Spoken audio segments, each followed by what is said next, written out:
प्रस्तुत काल आपण अध्याय क्रमांक 18 श्लोक क्रमांक 14 आणि ओवी क्रमांक 353 वरून थांबलो होतो. जाता जाता कर्माची 5 कारणं सांगितली. तर त्यातलं त्याप्रमाणे आता 5 कारणे चांगल्या प्रकारे वेगवेगळी खुलास्यावर वर्णन करून सांगतो.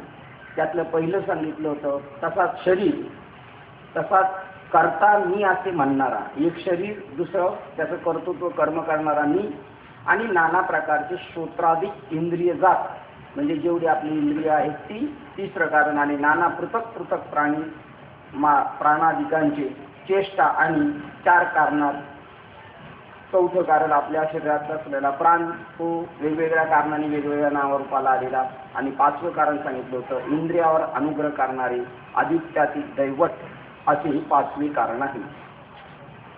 आपल्या शरीरामध्ये सुद्धा 5 देवता, सर्व 33 कोटी देवतांचे प्रत्येकाचे आहे. हाताच्या ठिकाणी इंद्र, डोळ्याच्या ठिकाणी सूर्य वगैरे असे, कानाच्या ठिकाणी नाकाच्या ठिकाणी अशी ती सुद्धा त्या 5 कारणामध्ये मोडले जातात. आणि त्या 5 कारणांना परत 5 विषय कोणते, आणि ज्या हेतूच्या योगे पंचकारणात्मक खान वाढते व मग ही कर्मे घडतात, ते 5 हेतूही तुला उघड करून सांगतो. 5 कारणं सांगितली, आणि त्या 5 कारणांचे परत हेतू, कशामुळे ते कारण करायला प्रवृत्त झाले, जसं आपण मिळाल्याचं सांगतो प्रास्ताविक किंवा हेतू, तसे ही 5 कारणं आहेत. पण ही 5 कारणं काय कार्यानिमित्त हेतूनिमित्त निर्माण झाली, अशी 5 कारणं सांगतो म्हणून सांगितलं. त्यातला 15 नंबरचा श्लोक आपण वाचून सुरुवात करूया. पुरुष शरीर, वाणी व मन यांनी जे शास्त्रीय धर्मकार्य किंवा त्याच्या उलट अधर्म कार्य आरंभितो, त्याचे पंच हे 5 हेतू आहे. त्याच्यावर आता माऊलींचं काय विस्तार आहे पहा. तर अकस्मात वसंत ऋतू प्राप्त झाला असता तो वृक्ष वेलींना नवी पालवी फुटण्यास कारणीभूत होतो. त्या नव्या पालवीपासून फुलाचे घोस येतात आणि फुलापासून फळे निर्माण होतात. अथवा वर्षा ऋतू मेघांना आणतो, मेघापासून पर्जन्यवृष्टी होते आणि पर्जन्यवृष्टीमुळे धान्यापासून मिळणाऱ्या सुखाचा उपभोग घडतो. किंवा पूर्व दिशा अरुणोदय प्रसवते, अरुणोदय झाल्यावर सूर्य उगवतो आणि सूर्याचा पूर्ण प्रकाश झाला म्हणजे सगळा दिवस उजाडतो. हेच कारण सांगितलं होतं. त्याच्यामध्ये सूर्य विकासनी कमलं सांगितली होती. सूर्य उगवल्यानंतर ती कमलं उमलतात आणि त्याचा मकरंद भ्रमण सेवन करून जातात. हे सूर्यामुळे होतं, पण सूर्याला त्याची काही खबर नसते. परंतु त्याची आता कारणं सांगतात. काय कारण येतं ते सांगतात. त्याप्रमाणे अर्जुना, मन हे कर्माविषयीचा संकल्प होण्यास कारण आहे, आणि तोच कर्मसंकल्प वाचेचा दिवा लावतो, म्हणजे वाचेने बोलण्याच्या रूपाने बाहेर पडतो. म्हणजे एकदम सोपं सुटसुटीत सांगितलं. पहिलं मनामध्ये वासना निर्माण होते, असं पाहिजे, मग ते तोंडाने बोलून दाखवतं, त्याच्या पाठीमागे हातपायाची इंद्रिय पाठीमागे पाठला करतात. कर्मसंकल्प वाचेचा दिवा लावतो, म्हणजे वाचेने बोलण्याच्या रूपाने बाहेर पडतो. मग वाणीची मशाल आपल्या उजेडाने अर्थप्रकाशाद्वारा सर्व कर्माची वाट स्पष्ट दाखवते. तेव्हा कर्ता व कर्तृत्वाच्या व्यापारात हा कर्तृत्वाच्या व्यापारात सापडतो, म्हणजे कर्म करण्यास प्रवृत्त होतो. तेव्हा तो कर्ता होतो. तो कर्ता का होतो त्याचा विषय सांगितला. त्याला असं वाटलं हे करावं, त्याच्यामुळे तो करतो, तो नाही तर तो काहीच न करणार आहे. तेव्हा शरीराधिक सर्व इंद्रिय समुदाय शरीराधिकार कर्मास हेतूच होतात.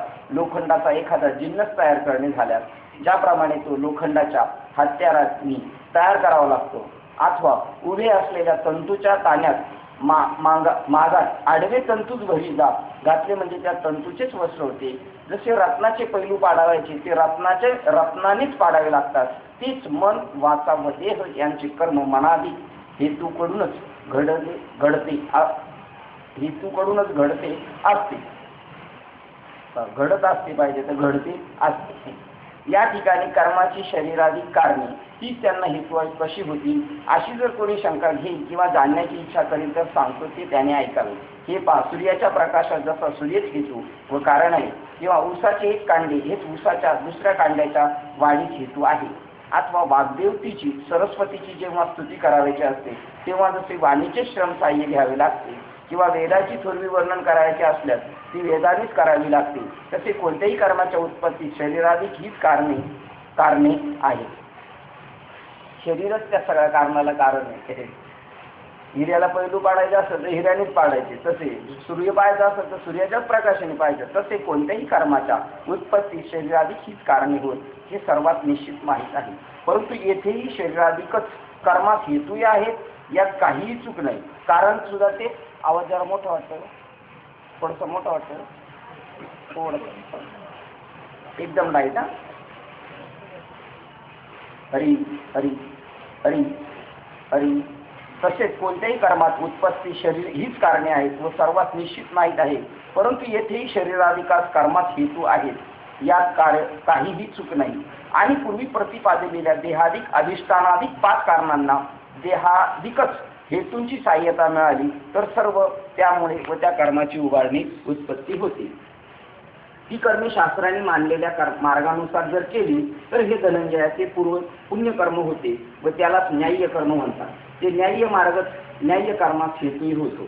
जसे पर्जन्याच्या पाण्याचा लोट अवचित पाटाने साळीला मिळाला तर तो जमिनीत शिरतो, परंतु त्यापासून पुष्कळ उपयोग होतो. आज मग कोणी एखादा मनुष्य रागावून घरातून निघाला, किती सोप्या सुटसुटीत भाषेत सांगितलंय. सहज कर्म करायला लागलाय, पण ते शास्त्राच्या अनुसार घडलं तर ते पुण्य घडते. पाऊस पडायला लागला आणि तो कुठं पडला नेमका, चाळीत म्हणजे भाताच्या वावरात पडला, तर ते ऑटोमॅटिक त्याचं पुण्य. दुसरं एखादा रागावून घरातून निघाला वैतागून आणि तो चाललाय आळंदीला, मग चांगलं घडलं ना, कमीत कमी तीर्थयात्रा तरी घडते ना, असं पुण्यकर्म घडतं. आज कोणी एखादा मनुष्य रागावून घरातून निघाला, तो सहज अकस्मात द्वारकेच्या वाटेस लागला तर त्याला चालण्याचे श्रम होतील खरे, परंतु त्याचे चालणे एक पाऊलही व्यर्थ जाणार नाही. काय सांगायचं कारण चाललंय कालपासून? कर्म सांगायला चालले. कर्मामुळे जीव बंधनात सापडतो आणि कर्मामुळे जीव कर्मातून सुटतो. ही दोन्ही कारणं आहेत. मग कर्म करण्याला का प्रवृत्त होतो? ती 5 कारणं सांगितली. 5 कारणं परत त्याचे हेतू सांगितले. का विषय दिसला का तो पाहण्यासाठी पळतो. मग आता इथे सांगितलं, मग करायचंच आहे तर जर शास्त्राला सांगून कळलं तर चांगलीच गोष्ट घडेल आणि सहजासहजी घडते. हे जे आपण करतो आता सगळं काही पुण्यकर्म करतोय आज, ही आपण 8 तासांनी करतोय असं जर दिसलं तर याच्या पाठीमागं आपलं प्रारब्ध आहे, अनुकूल आहे. त्यामुळे ते आपल्याला सुचलेलं आहे ती गोष्ट. त्याला 5च्या जन्माचं सुद्धा कारण आहे. त्याप्रमाणे ते कर्म करायला लागलाय तो, तर ते सहज घडतं, पण त्याच्यातून पुण्यकर्म घडते. तसे हेतू कारण ज्याच्या योगाने मिळून जे आंधळे शास्त्र निर्णय न का जाणता कर्म घडते त्याला शास्त्रदृष्टी लाभली, म्हणजे ते जसे शास्त्र घडले तर तेव्हा त्याला न्याय्य पुण्यकर्म म्हटले जाते. अथवा एका भांड्यातील दूध वाढण्याची वेळ झाली आणि इतक्यात त्या पात्रातील दूध आपोआप उतास जाऊन संपते, तर तोही पात्रातील दुधात खर्च झाला हे खरे. तथापि उतू गेलेले दूध योग्य कारणी लागले असे मात्र म्हणता येत नाही. जेवायला बसले ना, आता वाढणार होते, आज ते वाढूनही संपणार होतं खाऊन, आणि चुलीत गेलं तर ते संपलं, पण उतू गेलेलं ते व्यर्थ आहे. तसे शास्त्राच्या साह्यावातून केलेले कर्म जर व्यर्थ होत नसेल तर दरोड्यात चोरीत गेलेले द्रव्य दान धर्मात जमा धरावे लागेल, वा तसे का समजू नये. शास्त्राच्या साह्यावातून केलेली कर्म म्हणजे आपल्या मनाने केलेले. अर्जुना, 52 वर्ण विरहित कोणता मंत्र आहे अथवा 52 वर्णाचा उच्चार न करता राहिलेला असा कोणता मनुष्य प्राणी सापडेल का? परंतु अर्जुना, जोपर्यंत मंत्राची वैदिक पद्धती व युक्ती समजली नाही तोपर्यंत त्या 52 अक्षराच्या उच्चाराने वाणी जसे मंत्रोच्चाराचे फल प्राप्त होणार नाही. 52 मात्रा आहेत, त्या अक्षर आहेत, त्याची जुळवाजुळव गेली तर चांगलाही शब्द होतो, आणि जर चुकीच्या ठिकाणी वापरलं तर त्याच्यातूनच शिव्या निर्माण होतात. त्याप्रमाणे कारण व हेतू याच्या योगाने जे सामान्य अदृश्यने कर्म घडते ते कर्म जोवर शास्त्राच्या कासेला लागणार नाही. अदृश्यने म्हणजे कशाने? अदृश्यने, प्रारब्धाने असं वाक्य येणार आपल्याला नेहमी वाचताना. तर त्याप्रमाणे हेतूच्या योगाने सामान्य अदृश्यने कर्म घडते, परंतु ते कर्म जोपर्यंत शास्त्राच्या कासेला लागणार नाही म्हणजे यथाशास्त्र घडणार नाही तेव्हाही कर्म हे घडतच असते. पण बाबा रे, ते कर्माचे उचित घडणे नव्हे, तो अन्याय्य मार्ग म्हणजे पाप कर्म आहे, तो अन्यायी पाप कर्माला हेतू आहे असे जाणावे. म्हणजे 17व्या अध्यायात जे सांगितलं शास्त्र सांगेल सांडावे, 16व्या अध्यायात त्याप्रमाणे ते बी सांगितलं. शास्त्राला धरून केलं ते योग्य कर्म आहे, शास्त्र सोडून केलं तर ते पापाला कारण आहे. अशा प्रकारे हे सुमहिमा 5 कारणे असलेल्या कर्माची 5 हेतू आहेत. तर आता या कर्माच्या कारणात व हेतूत आत्मा हा कुठे सापडला आहे का? विचाराने सांग बरे. आता सापडला असेल का? बरं, नाही सापडलं का? अज्ञानी लोकांच्या दृष्टीने सापडला, अज्ञानी दृष्टीने आत्मा काही करतच नाही. म्हणजे बाबा दोनच पार्ट आहे या जगात, दोनच माणसं आहेत म्हणावं लागेल जर म्हणायचं म्हटलं, एक ज्ञानी आणि एक अज्ञानी. हा, आणि जो स्वतः ज्ञानी समजतो तो ज्ञानी का अज्ञानी? तो बी अज्ञानीच ना. आत्मा कोठे सापडणार आहे का? विचाराने सांग बरे. आता हे खरे की ज्याप्रमाणे सूर्य हा तत्वता कोणाचे दृश्य विषय नव्हता, त्याच्याकडून नेत्राधिक 5 इंद्रियांचे व त्याच्या समुदायाचे सहज प्रकाशन होते, त्याप्रमाणे आत्मा स्वतः कर्मे व कारण न होता आत्मप्रकाशाने ती कर्मे सहजच प्रकाशित केली जातात. हे बघा अर्जुन, आरशात पाहणारा आरसा व प्रतिबिंब दोन्ही आपण स्वतः न होता जसा दोन्हीला प्रकाशित करतो, किंवा काय वाक्य हे उदाहरणाने एकदम स्पष्ट केलेले. हे बघा, आरशात पाहणारा व आरसा प्रतिबिंबी ही दोन्ही आपण स्वतः न होता जसा दोन्हीला प्रकाशित करतो. आरशात पाहणारा आपण आणि त्या आतमध्ये आपलं प्रतिबिंब दिसतं. या दोन्हीला त्यांनी प्रगट नाही केलं, त्याने कोणताच खर्च केला नाही त्याला उत्पन्न करायला, परंतु त्याच्या योगाने स्पष्ट दिसलं. तसं आत्मा काही न करता त्याच्या योगाने सगळं होतंय तरी पण. किंवा हे पंडित सुद्धा, सूर्य हा दिवस व रात्र न होऊन त्यात कारणीभूत असतो व ज्याप्रमाणे त्याच्यापासून अलिप्त असतो, त्याप्रमाणे आत्म्याच्या अधिष्ठानावर जरी कर्म होते तरी तो कर्म व करता न होऊन त्याचे प्रकाशन करतो. परंतु आता इथून सुरुवात झाला, अज्ञानाधिक लोकांच्या दृष्टीने करता आहेत आणि ज्ञानी दृष्टीने आहे. परंतु देह अहंकाराच्या भ्रमाने ज्याच्या बुद्धीची देहच मी आहे अशी पक्की खात्री झाली आहे व त्याला आपल्या आत्मस्वरूपाविषयीच्या मध्यरात्र झाली आहे, म्हणजे आत्म्याचे मुळीच यथार्थ ज्ञान नाही, ज्याने चैतन्य, ईश्वर व ब्रह्म या सर्व देहाच्याच मर्यादेत परिच्छिन्न मानले आहे, त्याला आत्मा करता आहे ही अशी दृढ बुद्धी होणे अगदी साहजिकच आहे. किती वाक्य? वास्तविक आत्मा काही करत नाही, परंतु ज्याला देह अहंकारामुळे मी देह एवढा ते असं वाटलं आणि ती दृष्टी त्याने बाहेर फेकली, तर रामकृष्ण सुद्धा त्याला कशा रूपाने दिसणार आहेत? देहाधिका दृष्टीने दिसणार आहे. वाक्य दिले पुढे बघा, ईश्वर, चैतन्य व ब्रह्म या सर्वात तो आत्मा करताय अशा दृढ बुद्धीनेच मानतो आणि पक्की खात्री झाली आहे मी देह आहे व त्याला आपल्या आत्मस्वरूपाविषयीची मध्यरात्र झालेली आहे, मी कोण आहे हेच खबर नाही. आत्म्याचे मुळीच यथार्थ ज्ञान नाही, ज्याने चैतन्य, ईश्वर व ब्रह्म या सर्व देहाच्या मर्यादेत परिच्छिन्न मानले आहेत. तसे हे तिन्ही पण कसे आहेत? एक आहेत. पण याने देहदृष्टीने पाहिलं तर आपल्या शरीरात असणारं चैतन्य, म्हणजे त्याला जीव म्हणतो आपण, त्याला चैतन्य म्हणतात. ईश्वर म्हणजे रामकृष्णाधिक किंवा संत मालिकेत गेलेली, आणि ब्रह्म सदा सर्वदा सम, ते या तिन्हीच तो देहाच्या मर्यादित परिच्छिन्नेने मानतो, त्याला आत्मा करताय अशी दृढबुद्धी होणे अगदी साहजिकच आहे. खरी पाहू गेले तर आत्मा हाच कर्म करता आहे असाही त्याचा पक्का निश्चय नसतो, तर तो खरोखर देहालाच मी समजून कर्म करता मीच आहे असे खरेच मानतो. आता एवढं सुद्धा नाही, आत्मा कर्म करताय, आत्माच देह आहे असं जरी मानलं असतं त्याने तरी पण त्याचं सोडवणूक झालं असतं.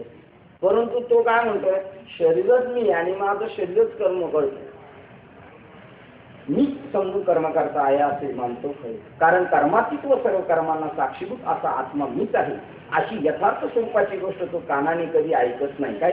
कारण कर्मातीत व सर्व कर्मांना साक्षीभूत आहे, कर्मातीत आहे, आत्मा काही करत नाही पण साक्षीभूत आहे असा आत्मा मीच आहे.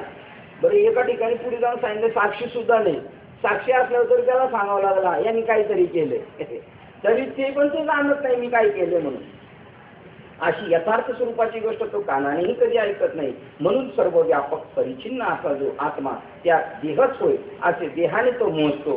व्यापक आत्म्यात देहाच्या उपाधीने मर्यादित असे समजून त्याविषयीची प्रमाद बुद्धी ठेवतो. आता ही कोणाची? जाणकारांविषयीची. जाणकाराची सुद्धा अशी बुद्धी, जे स्वतःला जाणकार समजतात ते सुद्धा स्वतःला देहच समजतात. देहातला जो आत्मा आहे तो असा आहे असं कुठं जाणतात? या आश्चर्य ते काय? पांचाला लगेच उदाहरण काय दिलेली, काय पदवी माऊलीची. घुबड ही ढवळ्या दिवसाला रात्र मानित नाही का? काय वाक्य म्हणजे आता काय म्हटलेले? जे स्वतःला देह म्हणतात त्यांना काय म्हटलेले? इथं घुबड म्हटले, कारण त्यांना सूर्यप्रकाश झाला नाही तोपर्यंत त्याला उजडतच नाही. काय घुबड एक दिवसात त्यांना रात्रीच उजडते, त्यांना अज्ञानात म्हणजे देहाधिक भूमिकेवर त्यांचं सगळे व्यवहार चालू. तिथं मात्र ज्ञानी येते. आपलं तरी काय, आपलं नाही बरं. यात घुबड ही ढवळ्या दिवसालाच रात्र मानित नाही का? हे ज्याने आकाशातील खऱ्या सूर्यास कधी पाहिले नाही तो डबक्यातील पाण्यात पडलेल्या सूर्याच्या प्रतिबिंबास खरा सूर्य म्हणून समजणार नाही का? म्हणजे केवळ देहाधिक किंवा पुरता मर्यादित परमात्मा किंवा शरीर एवढंच मी असं समजतो, तो डबक्यातील सूर्यालाच खरा सूर्य म्हणतोय. डबक्यातील पाय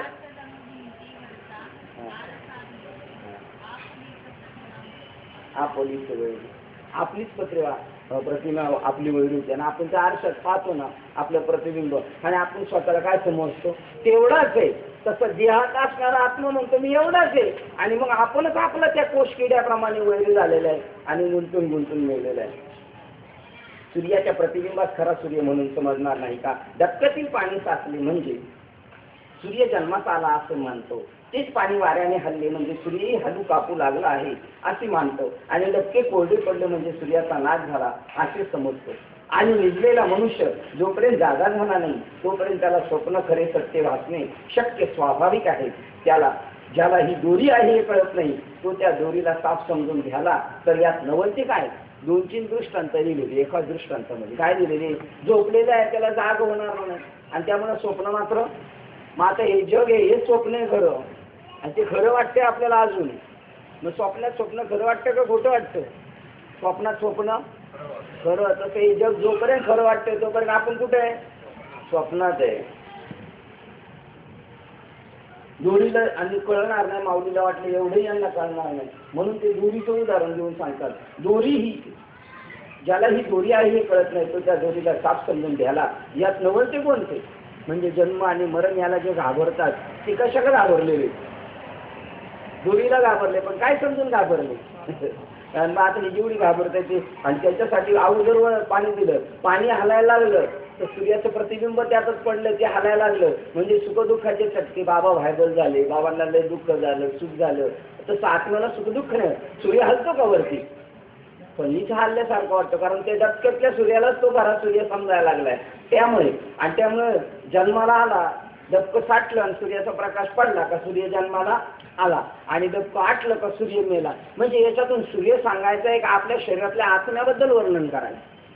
मग आपला आत्मा जन्माला येतो मरतो हे अज्ञानी लोकांना वाटतं. मग आता आपण ज्ञानी का अज्ञानी? वय शेळके बाबा हा अज्ञानी आहे म्हणतात, ज्ञानी झालो म्हणतात. आता कसं काय करायचं?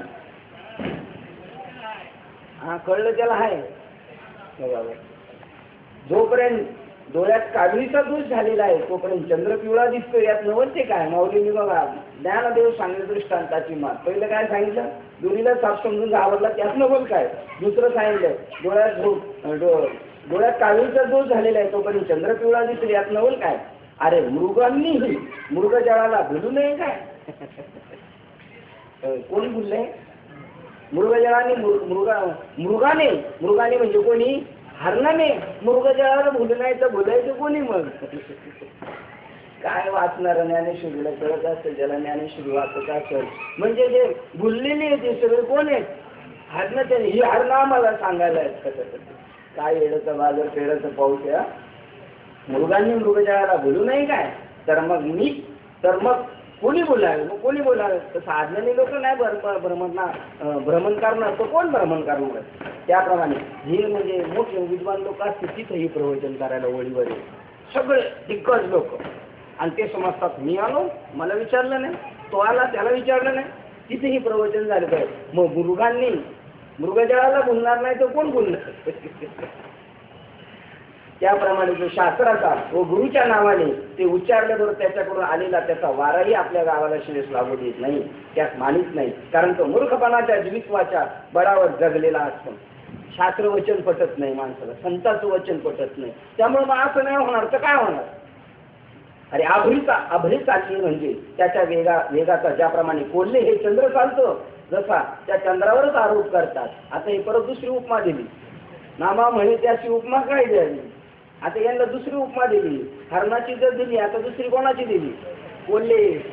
हे कोल्हे आले, या कोल्ह्यांना वारा ढग पळायला लागले तर काय वाटते पळते त्यांना? चंद्र पळतोय म्हणून. त्याप्रमाणे त्याने देहातच आत्मा मानला.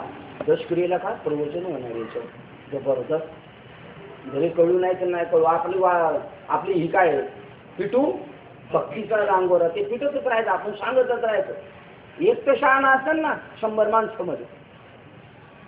देहातच आत्मा, त्याप्रमाणे देहातच आत्मा मानला आहे अशा त्या दृष्टीमुळे आत्म्याला देहरूप जाळ्यात घातले आहे. किती आपणच आपलं नुकसान केलं, केवढे व्यापक येत आपण, आणि आपण एवढी स्वतःला संकुचित समजतो. मग अर्जुना त्यात, आणि त्याला जबाबदार सगळे गुरुजींनी करून दिलं पाहिजे. गुरुजींनी त्याची तशी परिस्थिती करून दिली पाहिजे, त्याला ती अनुभूती आणून दिली पाहिजे, तरच तो गुरु बी सक्सेस. मग अर्जुना त्याच्या समजुतीने तो जीव देहरूपी बंदी शाळेच्या कर्माच्या बळकट गाठीने जखडला जाऊन बंदिवान होतो. अरे पहा, बिचारा राघू नळीवर बसलेला असतो, तो मी बांधलो गेलो आहे अशा दृढ कल्पने आपल्या पायाचा पंजा मोकळा असूनही ती धरलेली नळी न सोडता बसत नाही का? सांगायचं ती उदाहरण सगळे सांगायच्या. आता राघुनी नळीला पकडले का नळीने राघूला पकडले? म्हणून निर्मळ तो स्वतः फसत नाही का? म्हणून निर्मळ अशा आत्मस्वरूपाला जो प्रकृतीने देहाने केलेल्या कर्माचा आरोप करतो तो कल्पकोटीपर्यंत कर्मातच गुंडाळला जातो. 94 नंबर ओळ काय बघा, म्हणून निर्मळ आत्मस्वरूपी तो प्रकृतीची केली आरोपी. आणि मागे एक नव्या डोळे प्रकृतीचे केले नेगे श्रद्धेचे नाही, काय वाक्य आठवत नाही? तो प्रकृतीचे केले नेगे, प्रकृतीने काय कर्म केली असेल, चांगली करू वाईट करू, तो त्याचं चार्ज घेत नाही, मी केलं म्हणून म्हणत नाही. आणि आता तशाच प्रकारची ओळ 94 क्रमांकाची ओळ. म्हणून निर्मळ आत्मस्वरूपी तो प्रकृतीची केली आरोपी. आत्मस्वरूप निर्मळ आहे, त्याला काहीच चिकट नाही. ज्यांनी प्रकृतीने केले तर त्याच्यावर आरोप करतो, यांनीच केलं. तो कल्पकोटीच्या मावीची कर्मी, तो कल्पकोटीपर्यंत. कल्पकोटी म्हणजे कधी? ब्रह्मदेवाचा एक जन्म आणि एक ब्रह्मदेवाचा एक दिवस आणि एक रात्र, तेवढं जेवढं अवश्य त्याला एक कल्प म्हणतात. असे कल्पकोटी, किती कोट्यावधी कल्पापर्यंत तो जन्म मृत्यूच्या राहाटीमधून निघू शकत नाही कर्मामधून. आणि एवढं सोपं आहे. आणि झटकन जर समजला प्रकृतीचे गेले नेगे तर तो एका झटक्यात सुटला. म्हणजे किती आहे? जसा पूर्व आणि पश्चिम याच्यामध्ये जेवढं अंतर आहे तेवढंच सुटायला अंतर आहे, बस जास्त गुंतायला अंतरच नाही. अवतरण वडवान हा समुद्रात असूनही त्याला समुद्राचे पाणी स्पर्श करीत नाही, तसा तो आत्मा कर्मामध्ये असूनही त्याला कर्म स्पर्श करू शकत नाही. याच्यापेक्षा उदाहरणच नव्हतं. वडवान नावाचा अग्नी समुद्रात आहे, वरून पाणी खालून पाणी, सगळीकडून पाणीच पाणी भरला घनदाट पाणी, त्याच्यामध्ये अग्नी, तरी तो विजला जात नाही. तसा आत्मा या शरीराच्या अवतीभोवती आहे, तरी हे तिथला जसा वडवान अग्नी आहे तसा शरीरातला जठरा अग्नी. इकडून किती पाणी बाटलीवर पाणी टाकून अग्नी विजलाय का आपला, तरी तो चालूच आहे. तिकडं वडवान समुद्रातला आणि इकडा पिंडातला जठराग्नी. तसे जो कर्माचरण करीत असून कर्मापासून अलिप्तपणाने असतो तो खरोखर कोणत्या लक्षणाने ओळखावा तेही सांगतो. आणि असा जो महात्मा आहे जो शरीरात राहून शरीराने केलेली कर्म करत स्वतःकडे येत नाही, त्यामुळे आत्मा तो क्लिअर असतो, कशात गुंतत नाही. असे जे कोण आहे त्याचं ओळखायचं लक्षण सांगतो. जशी पा श्लोक क्रमांक कशी स्टेप बाय स्टेप आहे बघा. आता 17व्या अध्याय 18व्या अध्यायातला 17 नंबरचा श्लोक आहे. तो झोपलेल्या माणसाला जागा करतो सद्गुरू. काय ते वाक्य? तरी अवेदीच्या निदा विश्व स्वप्नाचा धंदा भोगीत होता जो अनादी. तो झोपलेला होता, तो जागा कसा झाला तर ते सांगतो आई. तर तो ओळखावा कसा ते सांगता येईल. जशी आपली वस्तू अंधारात दिव्याच्या साह्याने पाहिली असता तर ती आपल्याला दिसते. आपली वस्तू दिवा असेल तर दिसेल घरात सोय दिली. तसेच मुक्ताच्या स्वरूपाविषयी विचार करू लागले असता आपली स्वाभाविक नित्य सिद्ध असणारी मुक्तता आपल्यास प्राप्त होते. म्हणजे सिद्धाची साधनं ही साधकाची काय? सिद्धाची कृती साधकाची साधनं येते. कारण त्यांच्याकडे पाहता ते तसे ते असे असतात तसे असतात आपली मुक्तता आपल्याला ताबडतोब भेटते. त्यांची आपली स्वाभाविक नित्य सिद्ध असणारी मुक्तता आपल्याच प्राप्त होते. अथवा आरसा जसजसा स्वच्छ करावा तसतसे आपणच आपल्याला भेटता येते. आपले स्वरूप त्यात आपल्या अधिक स्पष्ट दिसते. किंवा मीठ पाण्यात घातले असतात जसे ते पाणी होते हे असू दे, प्रतिबिंब मागे परतून जेव्हा पुन्हा आपल्या बिंबाला जो पाहू लागतो तो त्याचे पाहणेपणाही दृश्य क्रिया नाहीशी होऊन ते मूळचेच बिंब बनते. आपले उदाहरण दिलं, आरशात आपण पाहायला गेलो, तसं संताकडे पाहायला गेलो तर आपली मुक्तता भेटते. आरशात आपण पाहायला गेलो, आरशाला स्वच्छ करायला गेलो, संताकडे सारखं पळत राहिलो, त्यांची सेवा करत राहिलो, त्यांच्या मार्गाने पळलो, तो मुक्तता आपली मिळणार आहे. आरसा स्वच्छ करायचा आहे कोणासाठी? सत्संग करायचं कोणासाठी? का आपण मेहरबानी करतो? नाही. आणि मग ते करता करता करता त्याला त्याचं स्वतःचं प्रतिबिंब त्या आरशात दिसतं. बरं, आता तो आरशापासून बाजूला गेला तरी सुद्धा त्याचा प्रतिबिंबाचा तो उपभोग घेतो, कारण जे प्रतिबिंब होतं ते मूळ बिंबाशी जाऊन मिळून आले. त्यामुळे आता आरसा नसला तरी आपल्याला माहिती आहे आपला चेहरा कसा आहे. तसं त्याला नंतर सत्संगाच्या नंतर आपली मुक्तता आपल्याला अनुभवायला येते, जरी तो तिथे कुठे नसला तर जिथे असेल तिथे. आणि असं होतोपर्यंत मात्र आपल्याला याची कास सोडायची नाही. आपले अज्ञानाने हरवलेले अप्राप्तवत झालेली वाक्य, आपले अज्ञानाने हरवलेले अप्राप्त झालेले, अप्राप्त कशामुळे झाले? अज्ञानामुळे झाले. आत्म झालेले आत्मस्वरूप आपल्यास प्राप्त व्हावे अज्ञानकृत कंसात आवरण निवृत्तीपूर्वक आत्मा अनात्म विविध व्यक्ती व्हावे, भक्ती व्हावी अशी जर इच्छा असेल तर त्याने संतांच्या सहस्थितीचा विचार करावा, म्हणजे सहज ब्रह्मस्थिती ऐक्यात शोधित येते, प्रगट होते. म्हणून नेहमी संतांचे वर्णन करावे व नेहमी संतांचे गुण वर्णन श्रवण करावे. काय 400 नंबरची ओळ सांग. किती मूळचे अर्थ केले? 1 2 3 4 5 6 7 8 ओळ कशी बघा. ओळीचे बोध होणारे 400 क्रमांकाची ओळ. तैसे हरपणे आपण पै पाहावे. कोणाला शोधायचे? आपल्याला. आपण आपल्याला हरवलेले आणि आपल्याला शोधायचे. तरी संतांचे पाहता जीवसावे. दिवा घेऊन जशी अंधारातली वस्तू शोधायची, तसं संत हाताशी घेऊन स्वहिताकाराने संगती साधूची भावे भक्ती भेटे हरीची देणे. तरी संतांचे पाहता दिवसावे, म्हणून वानावे ऐकावे तेची सदा. वानावे ऐकावे तेची सदा. बोलायचं तरी त्यांच्याबद्दल, ऐकायचं तरी त्यांच्याबद्दल. म्हणून परंतु कर्म करीत असूनही जो कर्माच्या वाईट अथवा चांगल्या परिणामी लिप्त होत नाही, असे कसे? तर जशी चर्मचक्षुच्या कातड्याने दृष्टी असूनही ती दृष्टी खरी त्याने लिप्त होत नाही, तसा जो सर्व कर्माहून, काय वाक्य त्यांनी सांगितलं, तो कर्मात असून सुद्धा गुंतला का नाही, तर चर्मचक्षुच्या आतच एक दृष्टी, ती कातड्याची जे चर्मचक्षुच्या कातड्यात दृष्टी असून ती दृष्टी खरे त्याने लिप्त होत नाही. याच्या आतमध्ये कातड्याच्या आतमध्ये झाकली जात नाही. तसा तो सर्व कर्माहून अतीत झाला आहे. त्याची लक्षणे तुला वैचारिक रीतीने, युक्तीने, वैचारिक युक्तीने बाहू उभारून म्हणजे युक्तिपूर्वक सांगतो, त्याकडे लक्ष द्या. आणि हा जो श्लोक आहे 17 नंबरचा, कोळी काकांचा सह्याद्रीला कीर्तन होता, आम्ही गेलो होतो 4 तास. असं कीर्तन झालं जबरदस्त. अख्ख्या महाराष्ट्राला उद्देशून फक्त 15-20 लोक होते. आणि तिथे मी गेल्यानंतर पाहिलं, काही त्यांच्या अगोदर मी बऱ्याच लोकांबरोबर मी गेलो होतो त्या कीर्तनाच्या शूटिंगला. तर तिथे हे असं कानाला लावणार, वरती बसणार सगळं याच्यामध्ये वगैरे, आणि ठराविक 25 लोक फक्त आपली आतमध्ये. तर आपले महाराज लोक सुद्धा हरबडून जात.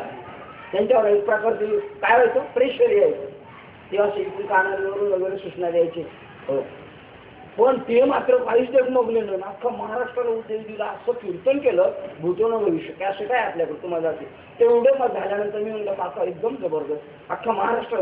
तरी म्हणले एक भाऊ राहिलंच आपल्याकडे. काय राहिलं? हा श्लोक राहिला. कोणता? 18व्या अध्यायातला 17 नंबरचा, तो सांगायचा श्लोक. पहा, तर त्याच्या पुढे आता सांगता येईल सगळं उदाहरण देऊन आता पुढं मुख्य वर्म सांगतात. तर हे प्रबुद्ध अर्जुना, जो अधिचारूपी निद्रेत विश्वरूपी स्वप्न व्यवहाराचा अनुभव अनादिकाळापासून घेत होता, हे सुद्धा ब्रह्मदेव विष्णू विचार एवढे मोठे झाले तरी त्यांच्या दृष्टीने स्वप्न हे जग खरं आहे का खोटं आहे, त्यांच्या दृष्टीने हे करायचं म्हणजे खरंच समजूनच करायला पाहिजे.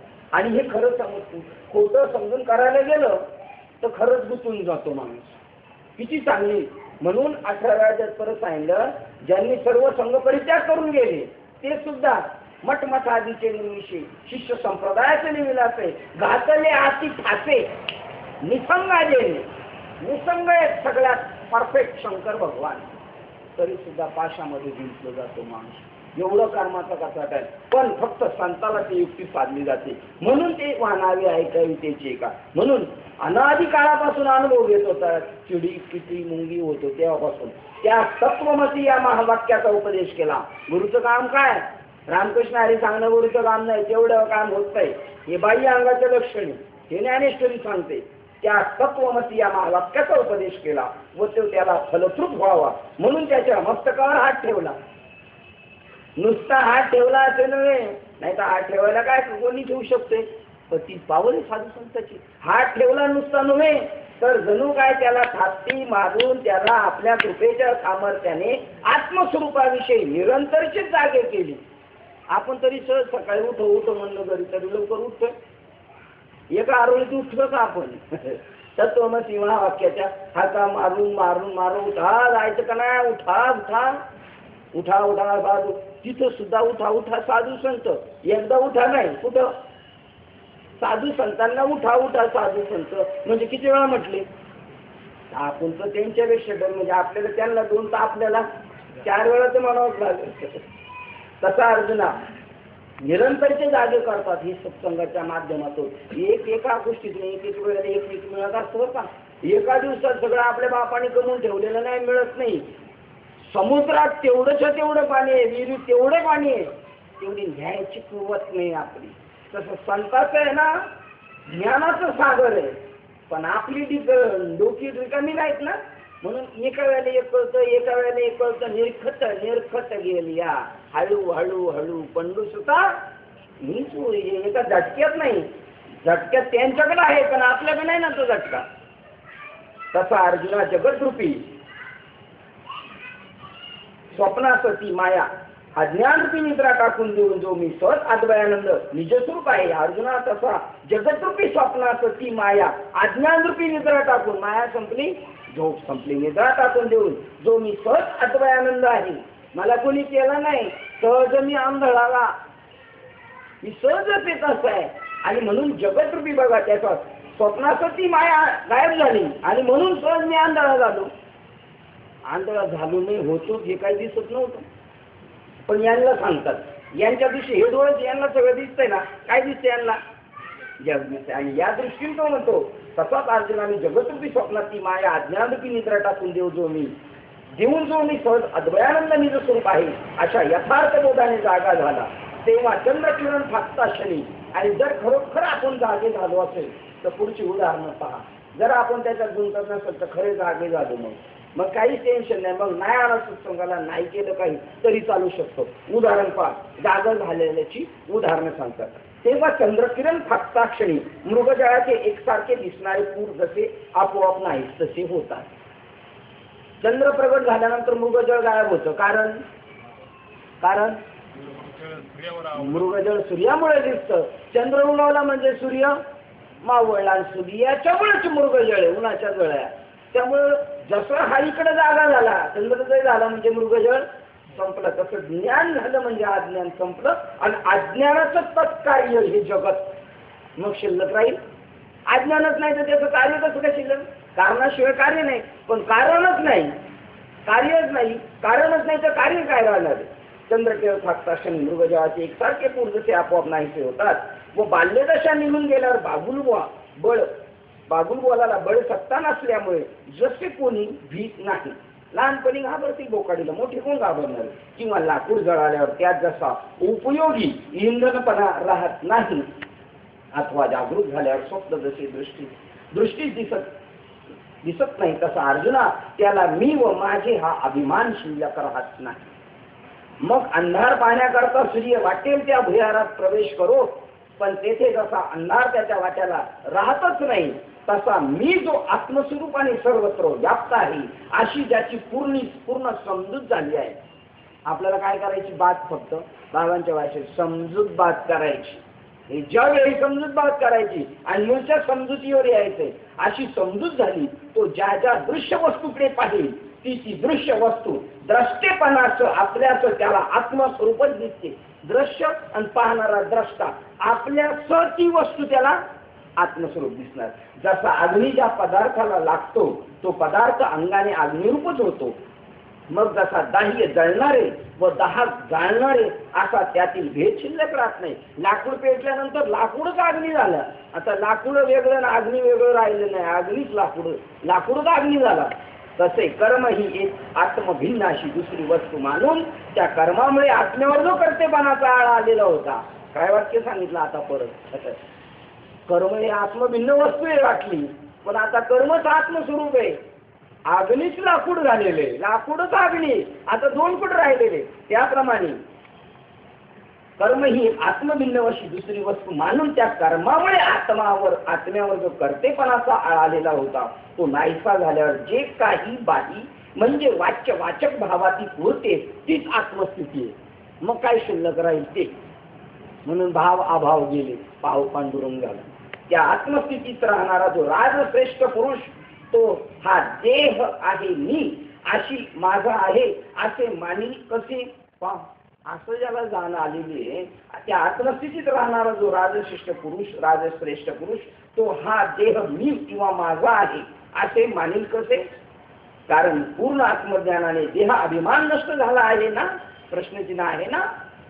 हे पहा, प्रलयकाली जलाची वृत्ती होऊन सर्वच जलमय झाल्यावर त्यात लहान लहान ओघ प्रवाह आपल्याहून निरनिराळे भेद मानतील का?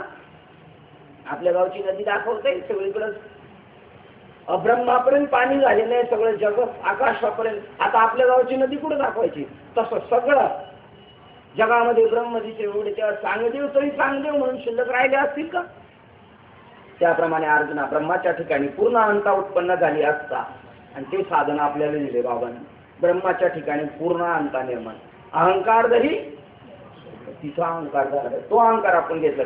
त्याप्रमाणे अर्जुना ब्रह्माच्या ठिकाणी पूर्ण अहंता उत्पन्न झाली असता म्हणजे मी ब्रह्मच आहे, हे सर्व ब्रह्मरूप आहे असा अगाध व्यापक बोध झाला असता. ती ब्रह्मरूप झालेली अहंता देहात्मभ्रांतीने देहापुरती कशी आवरली जाईल? आता एवढा व्यापक झाला तो आता संकुचित कसा होईल? हे बघ, व्यापक सूर्यप्रकाश सूर्यबिंब जितके असते तितकाच मर्यादित होणार आहे का? सूर्यबिंब एवढं झाकून जाईल, एवढं होईल, पण प्रकाश तेवढा राहील का? आता प्रकाश केवढा झालेला आहे तसा याचं शरीर जरी 3.5 हाताचं आहे तर त्याचा बोध केवढा झालेला आहे. अनुरेनुया ठोकळा तुका आकाशा एवढा बोध झालेला आहे. आणि दिसायला किती? 3.5 हाताच्या देहाचा. उदाहरण दुसरं दिलं. आज आपल्याला सगळ्यांना माहिती, मला तर माहिती आहे, ताक घुसळून लोणी काढल्यावर ते पुन्हा ताकात घातले तर ते अलिप्तपणाने असल्यामुळे ताकाशी एकरूप होईल का? तूप गुळवण्यामध्ये टाकलं, गुळवणी माहिती आहे ना तुम्हाला, तर ते गुळवण्याशी एकरूप होतं का? होतं का? नाही होत. नाही होत. वेगळं दाखवतं का ते? तर मग बाजूला दाखवतं मी त्यातला नाही, मी त्यांच्यातला नाही, मी गुळवणी नाही असं कोण म्हणतं? तूप म्हणतं. तसं घुसळून काढल्यावर म्हणतं काय उदरच म्हणतोय. बरं त्याच्यात त्या गुळवण्यात दूध टाकलं तर हा कसं वेगळं? हा, दूध आणि गुळवणी एक होतं, पण तूप मग त्या दुधातून काय काढलंय? तुपाची करताना प्रक्रिया घुसळण केली. तशी बुद्धीने मंथन केलं अनात्म वस्तूचं. आता ती बुद्धी मी आत्मा आहे असं म्हटल्यानंतर त्या गुळवण्यात जसं तूप राहत नाही तसं या देहात तो आत्मा लिप्त होत नाही. त्याच्यात दिसतो, त्याच्यातच दिसतंय ना तूप, पण त्याच्यात ते लिप्त होत नाही. तसं आहे याच्यातच राहतो पण लिप्त होत नाही. अलिप्तपणाने असल्यामुळे ताकाशी एकरूप होईल का? आत्मा हे विरेषा लाकडात स्वभावतात गुप्त असलेला अग्नी घर्षणाधिक उपायाने वेगळा प्रगट केल्यास पुन्हा तो लाकडाच्या पेटीत कोंडून राहील काय? माचिस मध्ये कोंडून आता पहिलं आहे झाकून, आता पेटवल्यावर राहील. बाबांना एक दृष्टांत बाबांनी सांगितलं होता. एक गाव मुंबई शहरातून आला जावई, आणि नामाची माहिती माहित नाही त्याला. बघा कसं दृष्टांत आहे, नामाची माहिती नाही माहिती. जावई मुंबईवरून आला म्हणजे आळंदी काशी बनारस वरून आला संत सभेमध्ये, आणि जावई मुंबईवरून आला शहरातून आणि गावाला गेल्यानंतर दिवाळीची सुंत पंथी लावले. पंथी लावले तरी तो म्हणायला लागला मंडळीला हे काय हे काय? तर ती म्हणली आता याला काय सांगायचं? असं ती म्हणली सूर्याचं पिल्लू आहे. काय आहे? सूर्याचं पिल्लू? म्हणलं आपल्याला मुंबईला न्यायचं. पण आता मागायचं कशाला आपण? मग गपचूप घेतलं त्याने सूर्याचं पिल्लू आणि सुडीत नेऊन लपवून ठेवलं. म्हणलं सकाळी जाताना घेऊन जाऊ. सुडी माहिती आहे ना तुम्हाला? अरुणाला सुडी माहिती आहे का? नाही. आपण हे नंबरचा सगळं माहीत असून नाही म्हणलं. गवताची गंजी करून ठेवलेली असते, त्याच्यात नेऊन लपवून ठेवली त्यांनी. कोण? सूर्याचं पिल्लू. आता सूर्याचं पिल्लू तिथं गपवत त्यांनी सगळं पेटून टाकलं. तसं मी देह नसून मी आत्मा आहे असं म्हणलं, या शरीराला उरून देईल का? सगळं जळून खाक तून अग्नी मिळेल. तर मग आता जावं कोणी कळालं ना तुम्हाला?